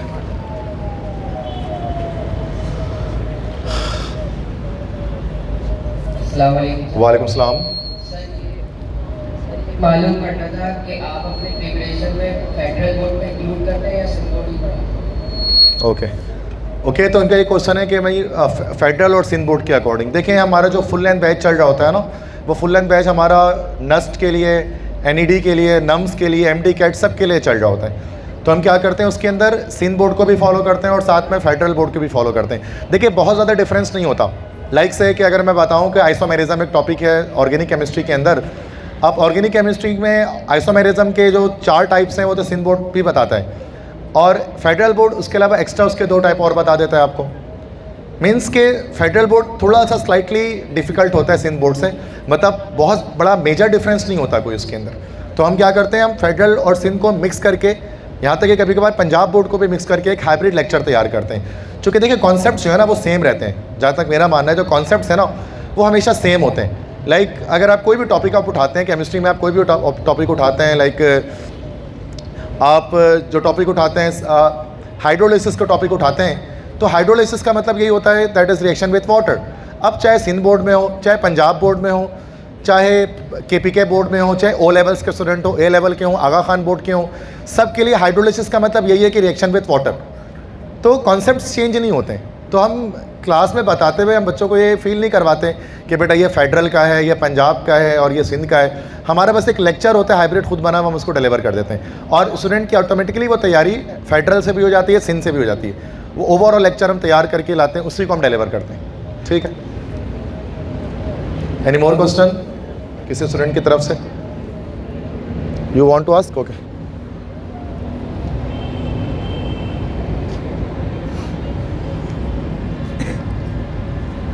वालेकुम सलाम। सर जैसे आपने बताया कि संडे को देना होता है टाइम, तो एक सब्जेक्ट को मैक्सिमम कितना टाइम देना चाहिए? जी अगेन क्वेश्चन रिपीट करें, सॉरी। संडे को देना होता है ना के लिए टाइम, तो एक सब्जेक्ट को मैक्सिमम कितना टाइम देना चाहिए? ओके, सो मैं आपका शायद अब सवाल समझ गया, सिट डाउन प्लीज़। तो असल में मैं संडे को ये बता रहा था कि संडे को आप क्लासेस की टाइमिंग के हवाले से बता रहा था कि इन केस अगर आप एंट्री टेस्ट की तैयारी करना चाहते हैं तो 6 डेज़ आप अपने जो इंटरमीडिएट के सेंटर्स हैं आप वहाँ जा रहे हैं, और संडे को जो है वो आप सिर्फ हमारे पास कैंपस में आकर तैयारी कर रहे हैं। बाकी जहाँ तक बात है आपको खुद कितना टाइम देना चाहिए, तो you can give 6 days and 7 days all.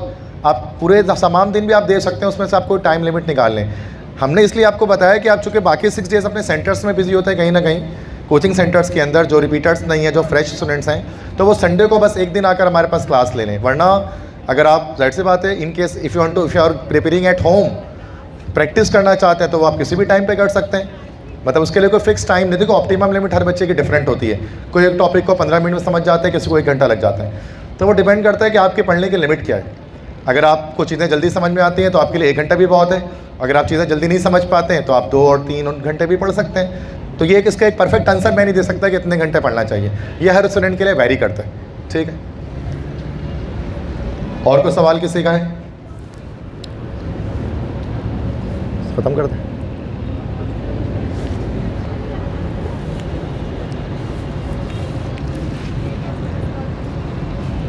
Time तो हो गया, 8 बज गए, 8 तो बज गए। और कोई क्वेश्चन है? एंड कर देना फिर बोल के। Any more question? किसी भी किस्म के सवाल जो है वो जनरेट हो रहा है तो वो पूछ करके जाए, बहन में सवाल नहीं लेके जाए, शर्माने की जरूरत नहीं है।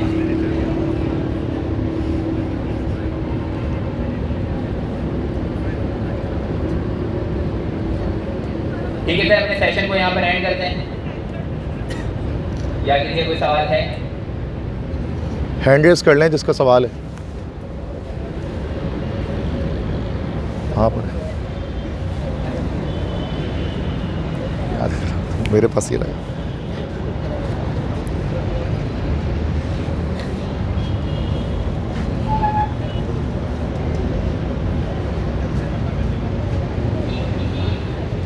जी ओके। सर फर्स्ट ईयर के बुक्स चेंज हो चुके हैं ना, मैथमेटिक्स और केमिस्ट्री वगैरह, तो मतलब जब टेस्ट स्टार्ट होगी, जब प्रिपरेशन स्टार्ट होगी, वो न्यू बेस पर होगी? जी हाँ, जो कि इस साल जो है फर्स्ट ईयर के बुक्स चेंज हैं। इस जैसे केमिस्ट्री की बुक चेंज है, मैथ्स की बुक चेंज है, बायो की बुक चेंज है। तो जो अब तो टेस्ट होगा नेक्स्ट ईयर 2023 में, तो उसके लिए न्यू बुक आपको रीड करनी पड़ेगी, जो न्यू बुक आई है। अच्छा, आप इसके लिए जो फर्स्ट ईयर में आप देखो, जहाँ तक जिसके बात है ना कि कौन सी बुक यूज़ करनी है, तो मैं सजेस्ट ये करूँ, वैसे कोई इसकी नोटिफिकेशन नहीं आई अभी इस पर कि किस चीज़ की, लेकिन मैं सजेशन आपको ये करूँगा कि आप न्यू बुक को इस्तेमाल करें। क्योंकि न्यू बुक जो बनी है ना, उसकी सबसे अच्छी बात ये है कि वो अगर आप उस बुक को पढ़ लेते हैं ना, फर्स्ट ईयर की जो न्यू बुक जो है वो आई है बायो की और केमिस्ट्री की और मैथमेटिक्स की, तो उसको पढ़ने के बाद आपको फेडरल बोर्ड की बुक पढ़ने की नीड नहीं होती है, क्योंकि वो टोटली बुक फेडरल बोर्ड के अकॉर्डिंग बनाई गई है। जो न्यू बुक इस बार आई है फर्स्ट ईयर की जो न्यू स्टूडेंट्स के पास, तो उसको आप फॉलो कर लेंगे तो आपको फेडरल और पंजाब पढ़ने की अलग से नीड नहीं पड़ेगी, क्योंकि वो सारे टॉपिक्स उसमें आ गए। तो मेरी तो ये रिकमेंडेशन है कि उसी को पढ़ना चाहिए, नोटिफिकेशन कुछ भी आ जाए।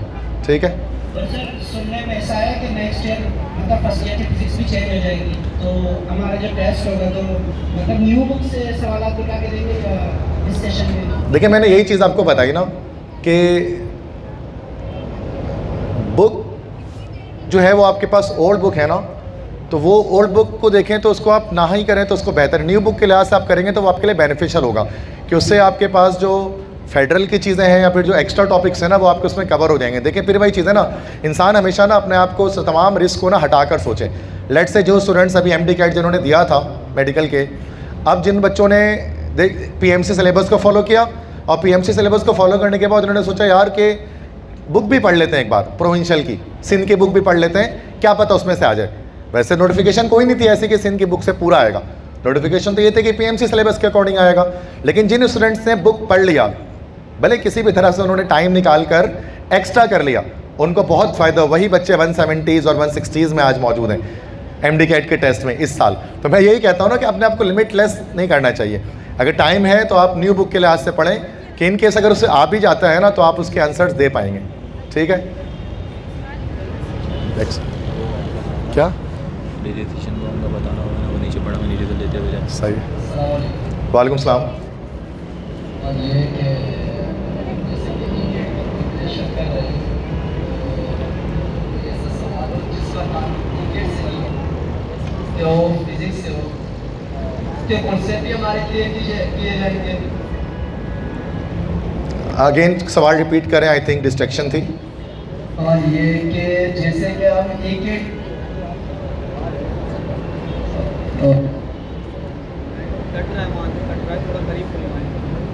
करीब आकर सवाल कर लें प्लीज़। थोड़ा सामने आ जाएं, अब बोलें। यस सर, मेरा सवाल ये है कि जैसे ई-गेट के अंदर क्वेश्चन कर रहे हैं, अगर ई-गेट के अलावा हमारा सवाल हो तो उस सवाल का ताल्लुक केमिस्ट्री से हो, फिजिक्स से हो, लेकिन ई-गेट से ना हो, कंसेप्शन सवाल का उस सवाल को भी क्लियर किए जाएंगे। मीन्स के अच्छा आप कह रहे हैं केमिस्ट्री के मतलब बेसिक क्वेश्चंस डाउट्स जिसमें आपको हैं जो शायद उसका ताल्लुक ई-कैट से नहीं है, लेकिन वो एक बेसिक क्वेश्चंस हैं वो केमिस्ट्री फिजिक्स के, लेकिन उसका ई-कैट से ताल्लुक नहीं है। मतलब लेट से वो 9th क्लास की या मैट्रिक की कोई चीज़ है या कोई इससे आउट किसी भी बुक से बाहर की कोई चीज़ है, उसकी बात कर रहे हैं आप। तो वो आपकी जनरल क्यूरीज होती हैं, इनकेस क्लास में टीचर्स के जवाब दे देते हैं। मतलब इसके मना नहीं है कि आप कोई ऐसे सवाल कर लें जो आपने शायद खुद देखा हो रियल लाइफ में कि सर हमने फला जगह पर फला एक चीज़ देखी थी और मुझे बड़ा इसके बारे में क्यूरियोसिटी है, सर ये क्या चीज़ है। तो जाहिर सी बात है वो टीचर एज आ जस्ट फ्रैंक नेचर में आपको बता देते हैं उसके बारे में, अगरचे वो कोर्स रिलेटेड नहीं होगा, बट कुछ अब डेली बेसिस पर अगर आप 1-2 सवाल ऐसा करेंगे तो इसका जवाब तो दिया जाएगा आपको।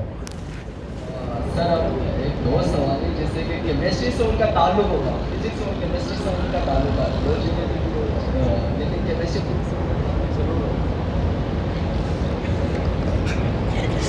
समझ में नहीं आ रहा ना क्वेश्चन। इस सवाल का ताल्लुक फिजिक्स और केमिस्ट्री से होता है, उसका ताल्लुक ई-कैट से भी होता है। बस सिंपल सी बात ये है। आई थिंक यही सवाल था शायद आपका, मैं समझ नहीं पाया इसको। Okay, no issue. Any more? Registration का पता? रजिस्ट्रेशन फॉर्म जो है वो नीचे काउंटर पे पड़े हुए हैं, जो इंटरेस्टेड हो रजिस्ट्रेशन फॉर्म ले करके जाएँ और 11 दिसंबर से पहले काउंटर पर आकर के 3 बजे से लेकर के रात के 9 बजे के दरमियान सबमिट करवा सकते हैं। नीचे काउंटर पर सर फरार को और बस जी बेटा बोले।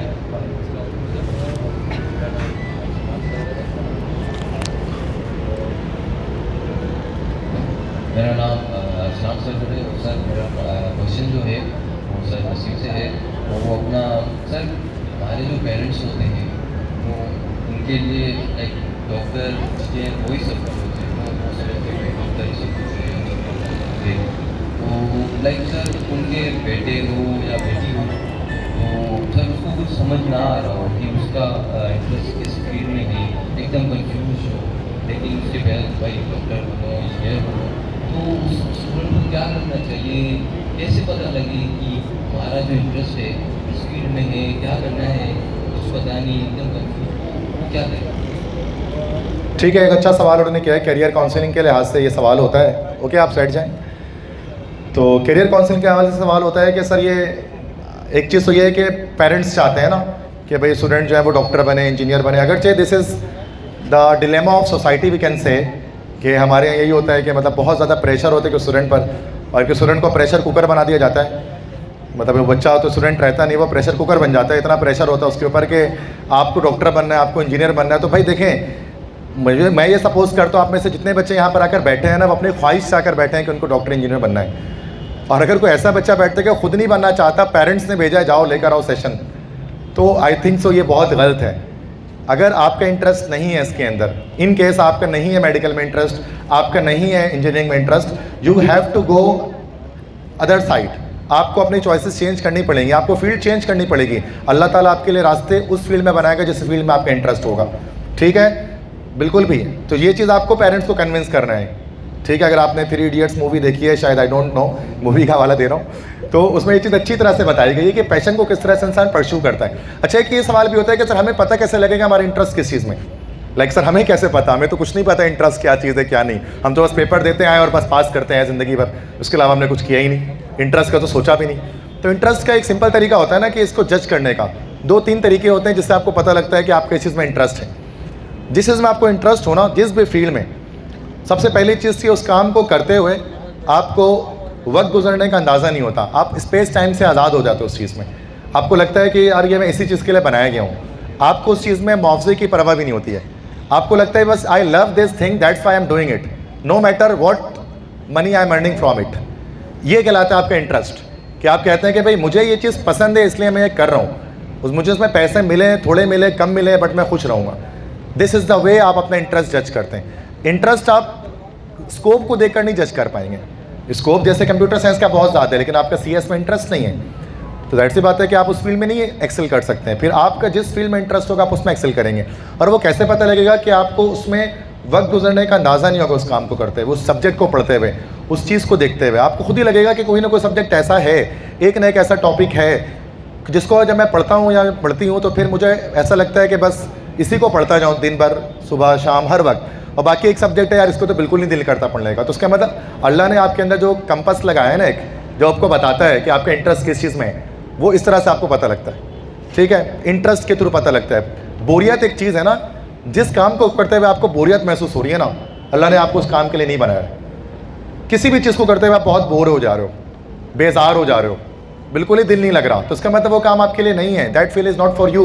हाँ, जिसमें इंटरेस्ट आ रहा है, जिसमें वक्त गुजरने का अंदाज़ा नहीं हो रहा है, किसी ऐसी क्लास में आप बैठते हैं कि उसमें घड़ी घूम जाती है और आपको पता नहीं लगता, इसका मतलब वो आपकी इंटरेस्ट वाली फील्ड है जो अल्लाह ने आपके लिए बनाई है। ये वो तरीके हैं जिनके ज़रिए हम जानते हैं कि आपका इंटरेस्ट कहाँ है, कहाँ आपका स्कोप है, किस फील्ड में आपको आगे जाकर एक्सेलेंस मिलेगी।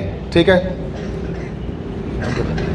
Okay, thank you so much. I think so कि काफ़ी क्वेश्चन हो सकें, तो आई होप काफ़ी ज़्यादा बेनिफिशिएंट रहा आपके लिए लेक्चर ये और ये रोटेशन सेशन। इंशाल्लाह आप स्टूडेंट से आप क्लासरूम में 11 दिसंबर को जो है वो मुलाकात होगी। इन केस आप में से जितने बच्चे भी ये रजिस्टर करना चाहते हैं, नीचे ग्राउंड फ्लोर पर या जो है उसमें सरफरान मौजूद हैं, उनसे आप रजिस्ट्रेशन फॉर्म ले लें। फ़ीस स्ट्रक्चर वगैरह आपको बता दिया गया है। तो बेस्ट ऑफ लक। अच्छा, क्लास में आते हैं नहीं आते हैं doesn't matter, but best of luck for all of you. जितने भी स्टूडेंट्स यहाँ पर बैठे हैं उन सब के लिए जो है वो ये दुआएं हैं कि आपका जो भी एक चाहते हैं ना भाई, उदास बच्चे किसी को अच्छे नहीं लगते हैं। टीचर्स चाहते हैं बच्चे हंसते रहें, मुस्कुराते रहें, खुश रहें, जो फील्ड है वो उनको मिलती जाए। तो दुआ तो हमारी यही होती है कि अल्लाह हर बच्चे को कामयाब करें। तो आप तमाम स्टूडेंट्स को जो है अल्लाह ताला कामयाब करें अच्छे मार्क्स के साथ। जब आपके फर्स्ट ईयर के रिजल्ट्स दिसंबर में इंशाल्लाह आ जाएंगे तो उसमें भी आपके अच्छे नंबर आएँ। फिर जब एंट्रेंस टेस्ट जो दें, सेकेंड ईयर के रिजल्ट हो, वो भी आपके बहुत अच्छे आएँ। तो best of luck to all of the students. Thank you so much. अल्लाह हाफिज़।